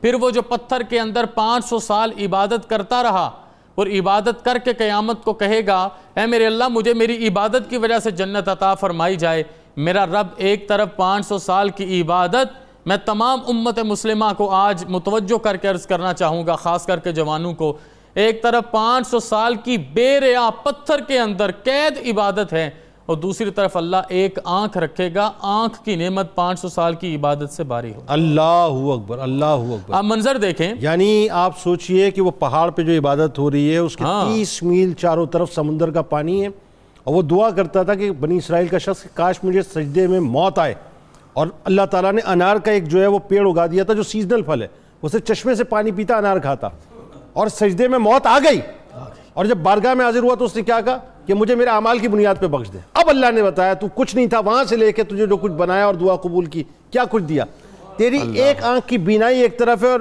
500 سال کی، میری ایک مطلب دیوی آنکھ کی بینائی ایک طرف ہے اور 500 سال کی عبادت ایک طرف ہے۔ اب دیکھیے نا، اب یہ سارے مسائل اور ان مسائل کے اندر سے وہ جو درِ نایاب نکالنا ہے، وہ نکھت و نور سے صدیقہ کائنات ہی نکال کے امت کو عطا فرما۔ اب آگے دیکھیں، سرکار دو عالم صلی اللہ علیہ وسلم کی رازدان تھی، حضور صلی اللہ علیہ وسلم نے ایک حدیث بیان فرمائی، اس پہ جناب عبداللہ بن عمر، جناب ابو سعید خدری نے اپنی طرف سے استدلال کیا۔ حضور نے فرمایا یہ جو عید قربان ہے اس کا گوشت 3 دن سے زیادہ نہ کھاؤ۔ انہوں نے سمجھا یہ کلی حکم ہے، یہ دائمی حکم ہے، لیکن جب بات صدیقہ کائنات، حکیمہ کائنات کی مجلس خیر میں آتی ہے تو آپ نے کہا اس سے یہ مطلب نہیں کہ 3 دن کے بعد کھاؤ گے تو کوئی بھار ہے، 3 دن کے بعد کھاؤ گے تو کوئی گناہ ہے۔ یہ علمی مقام اور مرتبہ، اجتہاد اور استدلال کی قوت دیکھیے کہ کوئی مسئلہ ہے، یہ نہیں ہے۔ اس کا مطلب یہ ہے 3 دن سے زیادہ جمع نہ کرو، ان لوگوں کو تقسیم کرو جو پورا سال اس کے انتظار میں بیٹھتے ہیں، تاکہ ان کی بھوکھی انتڑیوں کے اندر یہ لقمے جائیں اور روح سے دعائیں نکلیں، رب راضی ہو جائے، رب کا رسول راضی ہو جائے، سیرت رسول عام ہو جائے، سنت رسول عام ہو جائے۔ اچھا، ایک اور بڑی خوبصورت بات، آپ کوئی بھی چیز بیان کرتی سیاق و سباق کے بغیر بیان نہیں فرماتی تھی۔ فصاحت و بلاغت بہت تھی، فصاحت و بلاغت تو وہ سبحان اللہ، وہ تو اگر آپ کی ذات والا اعتبار کو دیکھا جائے تو آپ اس کا منبع ہیں، آپ اس کی اتھارٹی ہیں، اتھینٹیکیشن ہے۔ لیکن یہاں پر معاملہ دیکھیے کیا ہے کہ کوئی بھی بات بیان کرنی ہے، جیسے یہ جمعہ والے دن غسل کا حکم ہے، جناب عبداللہ بن عمر نے مطلق بیان کیا کہ سرکار دو عالم صلی اللہ علیہ وسلم نے اس طریقے سے حکم دیا۔ جب اماں عائشہ صدیقہ سلام اللہ علیہم کی خدمت میں حاضر ہوتے ہیں تو آپ نے پورا واقعہ بیان کیا کہ جمعہ کا دن تھا، حضور جمعے کو بڑا محبوب رکھتے تھے، دور سے ایک عرابی سرکار دو عالم صلی اللہ علیہ وسلم کی مجلس میں حاضر ہوا، اور اس عرابی پر وہ جو کیفیت سفر کی تھی، حضور نے اسے کہا کہ جمعہ والے دن اس کیفیت کو ختم کرو، غسل کرو، پھر سید الایام میں رب کی خدمت میں محبوب بندہ بن کے حاضر ہو جائے۔ کیا کہنا ہے؟ اب اس میں پروفیسر صاحب وہ موقع آ گیا اور وہ منزل ہے جہاں پر ہماری ماں، آپ کی ماں، ہم سب کی ماں سرکار دو عالم صلی اللہ علیہ وآلہ وسلم سے جس محبت کا، جس عقیدت کا، جس مودت کا اظہار کرتی تھی۔ میں نے اپنے انٹرو میں ایک جملہ کہا تھا کہ اس محبت میں بس آپ سرکار علیہ السلام کے گرد گھوما کرتی تھی۔ بتائیے ذرا۔ اس کی وجہ یہ ہے کہ آپ نے اپنے باپ کو دیکھا کہ وہ کس طرح فنا فی الرسول ہیں، ہاں گھر میں دیکھ رہی ہیں، پھر آپ کو قرآن اور سنت بتا رہے صدیق ہیں کے لیے ہے خدا کا رسول بس. ہاں تو یہ گھرانہ ہی نبی اکرم رحمت عالم صلی اللہ علیہ وسلم پر فدا ہے. تو قرآن نے چونکہ ایمان کی روح ہی یہ بتائی ہے کہ کائنات کی ہر شے سے بڑھ کر رسول اللہ صلی اللہ علیہ وسلم کے ساتھ عشق ہو، محبت ہو، تاکہ آپ کی ادائیں اپنائی جائیں.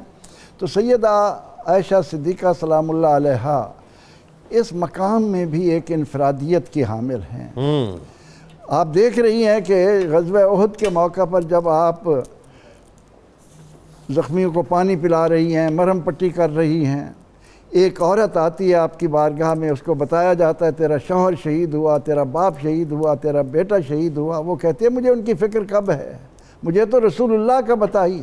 یہی وجہ تھی کہ سیدہ صدیقہ سلام اللہ علیہا نے بھی نبی اکرم رحمت عالم صلی اللہ علیہ وسلم کے ساتھ محبت کی وہ منزلیں طے کی جو کسی بھی عاشق صادق کو نصیب ہو سکتی ہیں. اللہ، کیونکہ یہ بات تو مسلم ہے، دنیا مانتی ہے کہ بیوی شوہر کے عیب ڈھونڈتی ہے، لیکن یہاں معاملہ اس سے برعکس ہے، جس نے غیر مسلموں کو بھی حضور علیہ السلام کا گرویدہ بنا رکھا ہے کہ آپ کے دامن سے وابستہ ہونے والی آپ کی زوجہ محترمہ آپ کے حق میں کس طرح محبت کا اظہار کر رہی ہیں. ایک دن ایک غیر مسلم آتا ہے، یہودی آتا ہے، وہ السلام علیکم کے لفظ کو جب بگاڑ کر کہتا ہے تو عائشہ صدیقہ رضی اللہ عنہا بے چین ہو جاتی ہیں، فرماتی ہیں السلام علیکم واللعنہ. آپ سن رہے تھے، فرمایا عائشہ مہلی نرمی، یا رسول اللہ صلی اللہ علیہ وسلم آپ نے دیکھا نہیں، اس کو جرت کیسے ہوئی کہ آپ کے بارے میں نازیبہ لفظ زبان پر ہے. حجۃ الوداع کے موقع پر جب آپ صلی اللہ علیہ وسلم وادی حجون سے گزرتے ہیں تو ام المومنین نے دیکھا کہ نبی رحمت صلی اللہ علیہ وسلم کو وہاں سے اپنی ماں کی یاد آتی ہے، آنکھوں میں آنسو آتی ہیں. تو اپنے محبوب کے آنکھوں میں آنسو دیکھ کر آپ رونا شروع کر دیتے. اللہ اکبر. آپ صلی اللہ علیہ وسلم ان کو تسلی دیتے ہیں. تو آپ یہ تو نہیں بتاتے کہ مجھے والدہ کی محبت کس مقام پر لے گئی اور میری آنکھوں میں آنسو آ گئے، لیکن جب آپ واپس آئے تو ام المومنین اس وقت تک بے چین اور مضطرب تھیں کہ میرے محبوب بے چین گئے ہیں. آپ فرماتی ہیں کہ میرے محبوب کی شان یہ تھی کہ رات کے اندھیرے میں اگر میرے ہاتھ سے سوئی گر جاتی، میرے آقا علیہ الصلاۃ والتسلیم کی مسکراہٹ اس کو اتنا پر نور بنا دیتی کہ میں گم شدہ سوئی تلاش کر لیتی. ہاں وہ شاعر نے کہا نا کہ سوزن گم شدہ ملتی ہے تبسم سے تیرے، شام کو صبح بناتا ہے اجالا تیرا. آئے ہائے ہائے ہائے بناتا رہے. علماء لکھتے ہیں کہ ام المومنین عائشہ صدیقہ رضی اللہ عنہا جب سنتی یوسف علیہ السلام کے حسن کا تو آپ بہت بڑی شاعرہ بھی ہیں، جہاں آپ نے احادیث کا ذخیرہ دیا ہے وہاں ادیبہ بھی ہیں، اور آپ نے بڑے شعر، اور اس موقع پر آپ کے شعر نظر کرنا چاہتا ہوں کہ آپ نے حضور سید عالم صلی اللہ علیہ وسلم کے ساتھ اپنی محبت کا اظہار یوں کیا. فرماتی ہیں کہ فلو سامعوا فی مصر اوصاف خدہ، کہ اہل مصر اگر میرے محبوب علیہ السلام کے رخسار کی تعریف سن پاتے کہ میرے آقا کے رخسار کیسے تھے، تو فرماتی ہیں کہ لما بازلوا فی صوم یوسف من نقدی، وہ یوسف کی خریداری پر اتنی دولت صرف نہ کرتے. فرماتی ہیں کہ نواحی زلیخا لو رأینا جبینہ لا اثرن بالقطع القلوب علی الایدی، اگر زلیخا کے آس پاس رہنے والی عورتیں میرے محبوب علیہ السلام کی پیشانی دیکھ پاتی، سراپا حسن نہیں، لو رأینا جبینہ، اگر وہ میرے محبوب کی جبین کو، پیشانی کو دیکھ لیتی تو وہ اپنے ہاتھ کاٹنے کی بجائے اپنے دلوں کو کاٹ رہی ہوتی. اللہ اکبر. حسن یوسف پہ کٹی مصر میں انگشت زنا، سر کٹاتے ہیں تیرے نام پہ مردان عرب. ڈاکٹر صاحب اچھا مان بھی بڑا تھا نا، آپ یہ دیکھیے کہ سرکار علیہ السلام آپ کے ساتھ دوڑ بھی لگا لیا کرتے تھے، اور ایسا تھا کہ ایک مرتبہ سرکار علیہ السلام نے مان دیا تو پھر اس کے بعد سرکار علیہ السلام جب جیتے تو پھر آپ نے فرمایا کہ عائشہ یہ اس وقت کا بدلہ، یعنی محبت اور پیار اور مودت کا یہ تعلق تھا. قرآن میں ہے عظمت ذیشان عائشہ کی، قرآن میں ہے عظمت ذیشان عائشہ کی، تصدیق کر رہا ہے رحمان عائشہ کی، صدیقہ عائشہ پر خوش مصطفیٰ تھے از حد، عزت ہے بڑھتی جاتی ہر آن عائشہ کی، وہ ماں ہے مومنوں کی رب نے شرف دیا ہے، وہ ماں ہے مومنوں کی رب نے شرف دیا ہے، قرآن بن گیا ہے برہان عائشہ کی، صدیق کی ہے بیٹی، صدیق کی ہے بیٹی پیارے نبی کی زوجہ، مدحت کہاں کسی پر آسان عائشہ کی، ساجد بیاں ہو کیسے ان کے بھلا مراتب، ساجد بیاں ہو کیسے ان کے بھلا مراتب، اللہ ہی جانتا ہے بس شان عائشہ کی۔ ذرا ڈاکٹر صاحب بھی بتائیے، قبر اطہر کا جو واقعہ ہے، میں نے ابتدا میں تھوڑا سا اشارہ کیا لیکن میں چاہتا ہوں ذرا رچاؤ سے بیان کیجئے۔ میں نہیں سمجھتا کہ دنیا میں اس سے بڑا ایثار کوئی ہو سکتا ہے جو آپ نے کر دیا۔ بسم اللہ الرحمن الرحیم۔ حضرت عائشہ صدیقہ رضی اللہ تعالیٰ عنہ کے خصوصیات اور فضائل میں آپ کے ایثار کا واقعہ تو ایک ایسا واقعہ ہے جو تاریخ کے ماتھے کا جھومر ہی اس کو کہا جا سکتا ہے، جو نمایاں لکھا ہوا ہے۔ حضرت عمر رضی اللہ تعالیٰ عنہ کے جب زندگی کے آخری لمحات آئے تو ان کی دلی خواہش تھی کہ حضور نبی اکرم صلی اللہ علیہ وسلم کے پہلو میں مجھے تا قیامت سونے کا بھی موقع ملے اللہ، اور اس خواہش میں وہ تڑپتے تھے اور یہ سمجھتے بھی تھے کہ اس حوالے سے حضرت سید عائشہ صدیقہ رضی اللہ تعالیٰ عنہ سے میں بات کروں یا نہ کروں، اور اس پر بڑا عرصہ آپ کو تردد رہا، لیکن پھر آپ کی طبیعت مچل گئی تو آپ نے کہا جی میں بات کر لیتا ہوں، اور مجھے امید ہے کہ وہ سخی گھرانے کی ہیں، سخی کی زوجہ ہیں، یہ سخاوت انہوں نے آخر اور سخی کی بیٹی ہیں، کمال تو یہ سخی کی بیٹی ہیں اور سب سے بڑے سخی کی زوجہ محترمہ، سخاوت انہوں نے کر ہی دینی ہے۔ تو بہرحال انہوں نے پھر اپنے صاحبزادے عبداللہ بن عمر کو بھیجا اور ان کو کہا کہ میری دل کی خواہش ذرا عرض کریں، اور ساتھ یہ بھی جملہ کہیں کہ اس میری بات کو ذرا کہنا چاہیے کہ قبول بھی کیا جائے اور اس میں پذیرائی دی جائے اور اس میں قربانی بھی دی جائے۔ تو وہ جب آئے تو انہوں نے جب بات کی تو آپ بھی چونکہ خود چاہتی تھیں کہ یہ میرا اپنا حجرہ، اور پھر حضور نبی اکرم صلی اللہ علیہ وسلم نے خود پسند کیا یہاں مرکز کا آپ کا نہ بننا، تو میرا لامحالہ زیادہ میلان تھا۔ تو بہرحال تھوڑی دیر سوچنے کے بعد اچانک وہ جذبہ سخاوت نبوی جس نے آپ کی تربیت سخاوت والی کی تھی مائل ہو گئی۔ آپ نے کہا ٹھیک ہے، یہ میں دینا تو نہیں چاہتی تھی، لیکن لامحالہ وہ مطالبہ کرنے والا بھی مراد نبی ہے، میں محبوب نبی ہوں، چلو مراد نبی کو آج ہم محبوب نبی پر ترجیح دیتے ہیں۔ اور ساتھ میں سمجھتا حضرت عائشہ صدیقہ کی نگاہ بصیرت اور نگاہ نورانیت اور بھی بہت کچھ دیکھ رہی تھی اللہ، کہ حضرت عمر رضی اللہ تعالی عنہ کے بارے میں بعد میں لوگ کیا کچھ نہیں کہیں گے، آج میں وہ سارا سرٹیفکیٹ اپنے ہاتھ سے دے کر جاؤں کہ اس مراد نبی پر کوئی انگل اٹھانے کی ضرورت نہیں۔ یار مزار بنایا، یار مزار بنایا، کیسا بنایا؟ تو پھر حضرت عمر رضی اللہ تعالیٰ عنہ کی محبت دیکھیں۔ اب سوال یہ کہ لوگ عام طور پر سوال کرتے ہیں جی مرکز کہیں بھی بنائی جا سکتی ہے، حضرت عمر رضی اللہ تعالیٰ عنہ حضور کے ساتھ مرکز بننے کا یہ مطالبہ کیوں؟ اس کا مطلب یہ ہے کہ نیک لوگ اور سب سے نیک انسان کے ساتھ اگر مرکز بن جائے، جو اس مرکز پر فیض آتا ہے وہ ساتھ کے ہمسایوں کو بھی ضرور ملتا ہے۔ اچھا، اس میں ایک اور کمال بات دیکھیں ڈاکٹر صاحب، اور وہ میں جب اس جملے کو پڑھتا ہوں جس کا مفہوم میں آپ سے عرض کروں کہ جس وقت یہ اجازت لے کر حضرت عبداللہ ابن عمر رضی اللہ تعالیٰ عنہ گئے اپنے والد گرامی کے پاس اور بتایا، ظاہر خوشخبری تھی کہ بھئی یہ بات تو ہو گئی ہے، تو آپ نے ایک اور جملہ فرمایا، آپ نے کہا کہ کہیں اس وجہ سے تو نہیں کہ میں خلیفہ ہوں تو اس وجہ سے آپ نے اجازت دے دی ہو؟ نہیں بابا جان، ایسی بات نہیں ہے، انہوں نے تو دل سے اجازت دی۔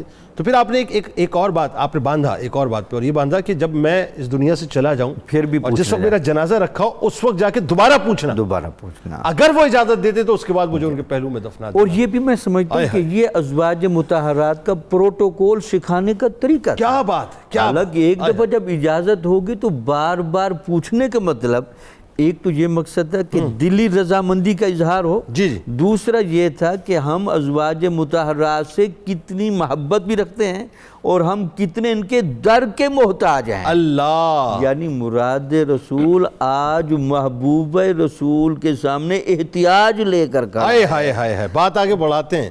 سعید صاحب آئیے ذرا مرویات پہ بات کرتے ہیں۔ بسم اللہ بسم اللہ۔ سیدہ صدیقہ سلام اللہ علیہ کی مرویات کے بارے میں بتائیے۔ جنید بھائی چشمدید گواہ ہیں ہر معاملے کی، اور روایتاً درایتاً مرفوعاً آپ نے روایتیں بیان فرمائی سرکار دو عالم صلی اللہ علیہ وسلم سے، اور یہ صرف الفاظ سے نہیں ہے، یہ تو پریکٹیکل ورژنز ہیں جو امت کے سامنے آئے ہیں، بالکل ٹھیک ہے، بالکل ٹھیک، اور وہ مکالمے ہیں اور وہ اندر کی باتیں ہیں جو آج امت کی ہر موقع پر اصلاح کرنے کے لیے کام آ رہی ہیں۔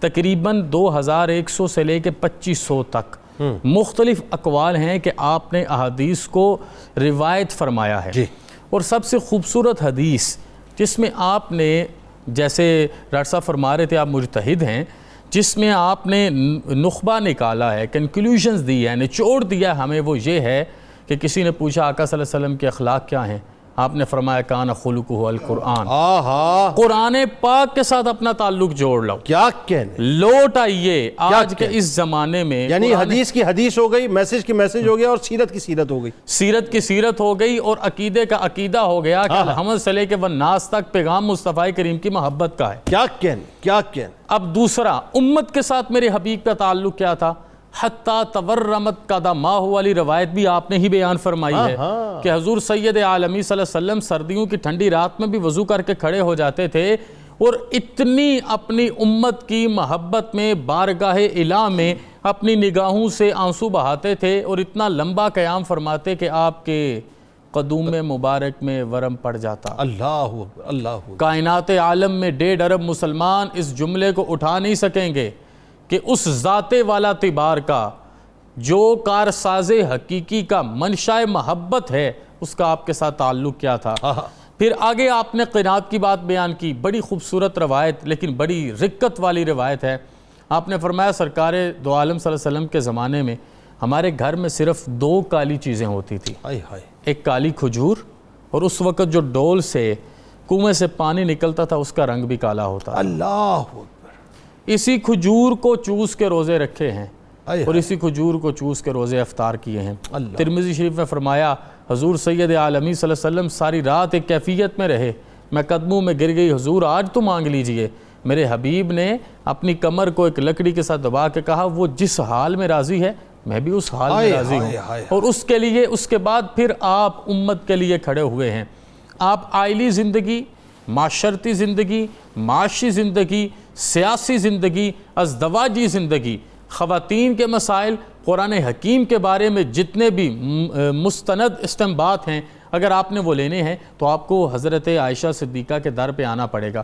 لیکن ایک بڑی خوبصورت روایت آپ کی خدمت میں عرض کروں آپ کی مرویات میں سے، ویسے تو یہ سارے ہی موتی ہیں، شاید ہماری زندگیاں کم پڑ جائیں، اور جیسے آپ نے شروع میں کہا تھا کہ اس رجسٹر میں تو اصلاً نسلاً غلامی والا معاملہ ہے، تو وہی معاملہ ہے۔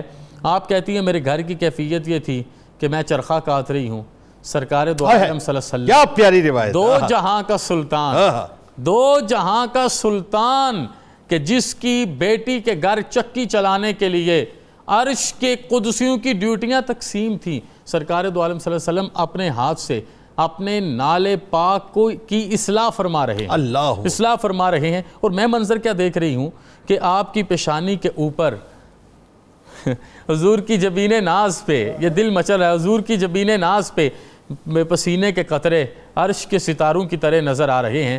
میں دیکھ کے حیران ہوں، کام چھوڑا، حضور نے پوچھا عائشہ کیوں حیران ہو رہی ہو؟ عرض کی حضور یہ پسینہ نہیں ہے، یہ تو اللہ کے انوار و تجلیات، یہ نور کے قطرے ہیں۔ میرے حبیب نے مسکرا کے کہا عائشہ اللہ پاک اس محبت کی تمہیں جزا عطا فرمائے۔ اللہ اکبر، اللہ اکبر۔ ناظرین کرام، ہمارے ساتھ آپ رہیں گے، آپ بھی سحری کیجئے، ہم بھی سحری کرتے ہیں۔ جب لوٹیں گے انشاءاللہ تو مجموعہ کلام بھی آپ کو سنوائیں گے، اور آج آپ نے قصص القرآن میں میرے ساتھ ضرور رہنا ہے، خاص طور پہ جو لوگ کم تولا کرتے ہیں، کیونکہ آج حضرت شعیب علیہ السلام کی قوم کا تذکرہ ہے۔ لوٹ کے واپس آتے ہیں انشاءاللہ۔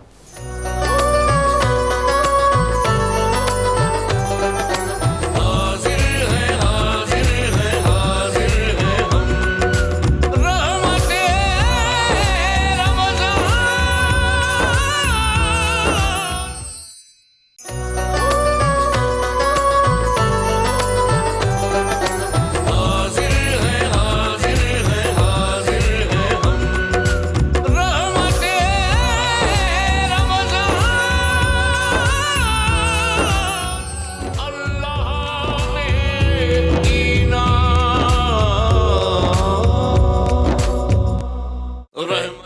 ایک بار پھر ناظرین میں آپ کو خوش آمدید کہتا ہوں۔ رحمت رمضان کی خصوصی براہ راست نشریات ہے اور آپ کا پسندیدہ سیگمنٹ یعنی قصص القرآن۔ آج حضرت شعیب علیہ السلام کی قوم پہ بات ہوگی ناظرین۔ خطیب الانبیاء آپ کو کہا جاتا ہے، بہت ہی شیریں زبان تھے، فصاحت و بلاغت کمال تھی۔ جب گفتگو فرماتے تھے تو لوگ آپ کی گفتگو میں کھو جایا کرتے تھے۔ اللہ تعالیٰ نے آپ کو بڑا کملہ گفتگو کا عطا کیا تھا۔ اچھا، اب معاملہ کیا تھا؟ معاملہ یہ تھا صاحب کہ ان کی قوم کم تولا کرتی تھی، تو آج ہماری اس قوم میں ناظرین جسے ہم پاکستانی قوم کہتے ہیں، بڑی آپ کو پتہ ہے ڈیجیٹلائز قسم کی جو ہے وہ کرپشن موجود ہے۔ یعنی وہ تمام گناہ جو پچھلے انبیاء کرام علیہ السلام کی اقوام میں تھے اس کی ڈیجیٹل فارم بلکہ انجینئرڈ فارم آج ہمارے یہاں موجود ہے۔ ہم بھی کم تولا کرتے ہیں۔ تو آئیے ذرا سنیں کہ شعیب علیہ السلام کی قوم کے ساتھ کیا ہوا تھا۔ حضرت شعیب علیہ السلام کی بعثت ناظرین مدین میں ہوئی۔ مدین کسی مقام کا نام نہیں ہے بلکہ ایک قبیلے کا نام ہے۔ یہ قبیلہ حضرت ابراہیم علیہ السلام کے بیٹے مدین کی نسل سے تھا، جو ان کی تیسری بیوی یعنی کتورہ سے پیدا ہوا۔ اس لیے حضرت ابراہیم علیہ السلام کا خاندان بنی کتورہ کہلاتا ہے۔ مدین اپنے اہل و عیال کے ساتھ اپنے سوتیلے بھائی یعنی سیدنا اسماعیل علیہ السلام کے پہلو ہی میں حجاز میں آباد ہو گیا تھا۔ یہی خاندان ناظرین آگے چل کر ایک بڑا قبیلہ بن گیا، اور حضرت شعیب علیہ السلام بھی چونکہ اسی نسل اور اسی قبیلے سے تھے، اسی لیے ان کی بعثت کے بعد یہ قبیلہ قوم شعیب کہلایا۔ قرآن کریم نے ناظرین اس قبیلے کی آبادی کے متعلق یہ بتلایا ہے کہ وہ قبیلہ ایک امام مبین پر آباد تھا۔ یعنی ترجمہ اس کو اس طرح سے ملتا ہے، سورہ حجرات کی آیات ہیں کہ پس ہم نے ان سے بھی انتقام لیا اور یہ دونوں بستیاں کھلے راستے پر موجود ہیں۔ عرب کے جغرافیہ میں ناظرین جو شہرہ حجاز کے تاجروں کے قافلوں کو شام، فلسطین، یمن بلکہ مصر تک لے جاتی اور بحر کلزم کے مشرقی کنارے سے ہو کر گزرتی تھی، قرآن کریم اسی کو امام مبین یعنی کھلی اور صاف شاہراہ کہتا ہے، کیونکہ گرمی اور سردی دونوں زمانوں میں ناظرین قریشی قافلوں کے لیے یہ متعارف اور بڑی تجارتی سڑک تھی، جس کا سلسلہ بڑی مسافت کے ساتھ بحرے کے جو ڈانڈے تھے ناظرین وہ ملایا کرتا تھا۔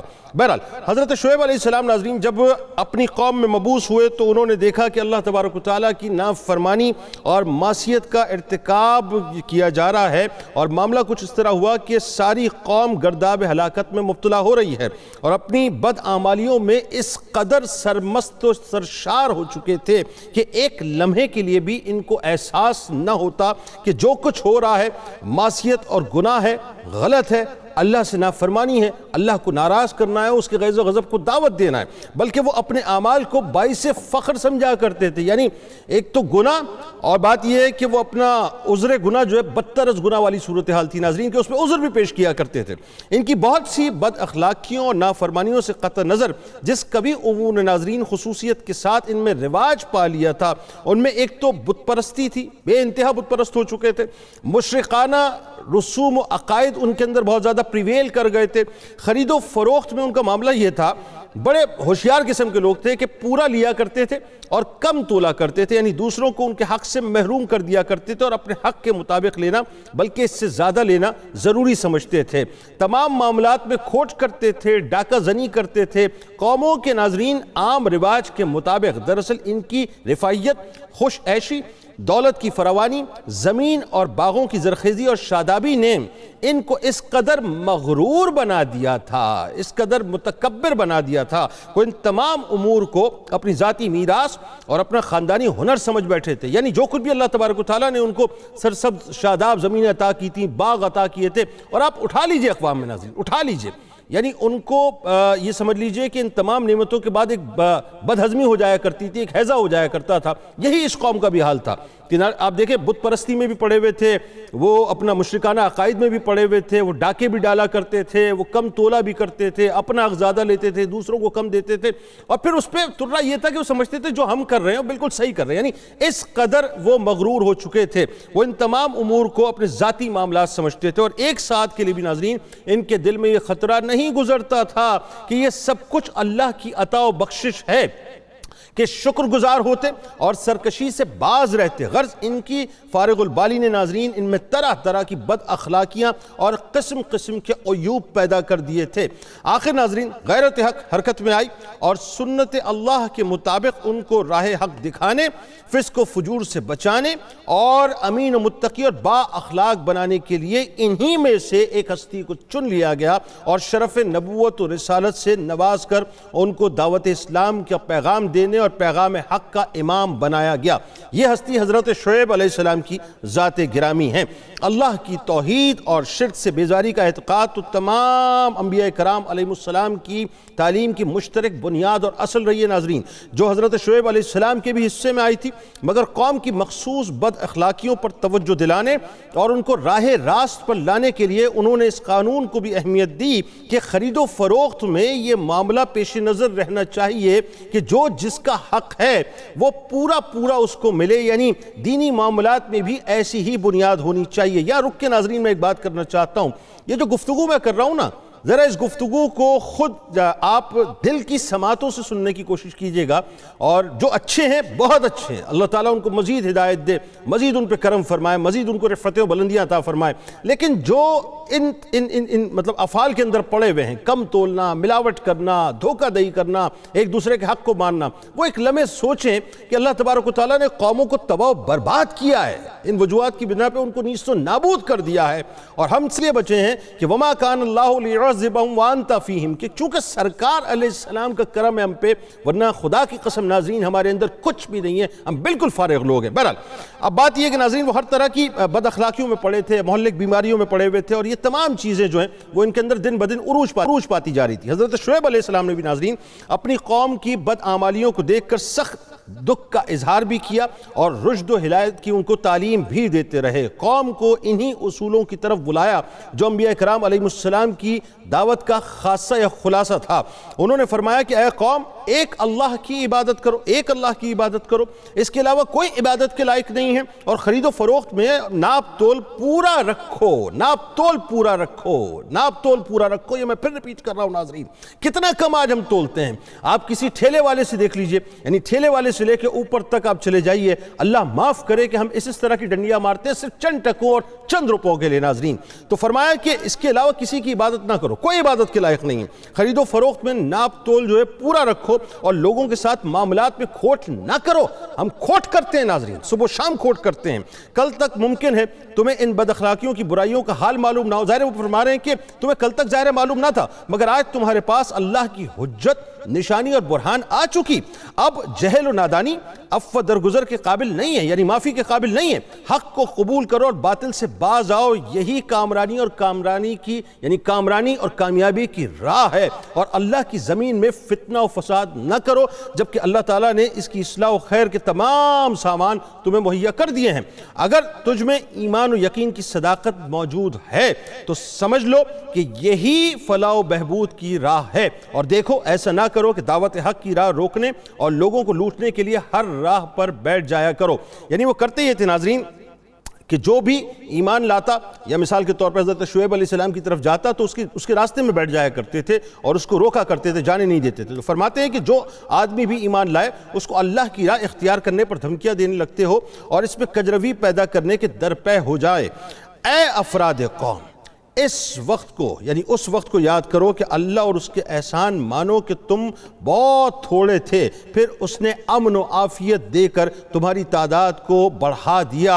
اے میری قوم، ذرا اس بات پر بھی غور کرو کہ جن لوگوں نے اللہ کی زمین پر فساد پھیلانے کا شیوہ اختیار کیا تھا ان کا انجام کس قدر عبرتناک ہوا، اور اگر تم میں سے ایک جماعت مجھ پر ایمان لے آئی اور ایک جماعت ایمان نہ لائی تو صرف اتنی ہی بات پر معاملہ ختم ہو جانے والا نہیں ہے، مستقل تنبیہ فرما رہے ہیں، بلکہ صبر کے ساتھ انتظار کرو یہاں تک کہ اللہ تبارک و تعالی ہمارے درمیان آخری فیصلہ کر دے، اور وہی بہترین فیصلہ کرنے والا ہے۔ حضرت شعیب علیہ السلام ناظرین بڑے فصیح و بلیغ مقرر تھے، شیریں کلام تھے، حسن خطابت کا کیا انداز تھا، طرز بیان انتہائی خوبصورت تھا، اسی لیے مفسرین ان کو خطیب الانبیاء کے لقب سے پکارتے ہیں۔ بس انہوں نے نرم و گرم ہر طریقے سے قوم کو رشد و ہدایت کی طرف لانے کی کوشش کی اور یہ کلمات ارشاد فرمائے، مگر اس بدبخت وقت قوم پر ناظرین مطلق کوئی اثر نہ ہوا اور چند ضعیف اور کمزور ہستیوں کے علاوہ کسی نے پیغام حق پر کان نہ دھرے، وہ خود بھی اسی طرح کی بدعمالیوں میں رہے اور دوسروں کو بھی مارتے رہے اور روکتے رہے۔ وہ راستوں میں بیٹھ جاتے تھے اور شعیب علیہ السلام کے پاس آنے جانے والوں کے حق کو یعنی قبول نہیں کرتے تھے، ان کو حق کی تلاش میں جانے سے روکا کرتے تھے، اور اگر موقع مل جاتا تو انہیں یعنی ان لوگوں کو لوٹ لیا کرتے تھے۔ اگر اس پہ بھی وہ خوش نہ ہوتے، یعنی اس پہ بھی اگر وہ نہ رکتے تو اس سے مزید آگے بڑھ کے اور کام کیا کرتے تھے۔ اب اس کے بعد کیا ہوا ناظرین، یعنی وہ لوگوں کو ڈرانا دھمکانا، وہ سارے معاملات اور عذاب کی ابتدا کیسے ہوئی، یہ انشاءاللہ زندگی رہی تو میں کل آپ کو بتلاؤں گا۔ میرے ساتھ آپ نے رہنا ہے، یعنی کل سحر کی خصوصی براہ راست نشریات میں، لیکن شام 4 بجے افطار کی نشریات میں آپ سے ملاقات ہوگی۔ اس دعا، اس امید، اس یقین کے ساتھ اجازت دیں کہ اللہ تعالیٰ آپ کا، ہمارا، ہم سب کا حامی و ناصر ہو۔ آمین۔ اللہ حافظ۔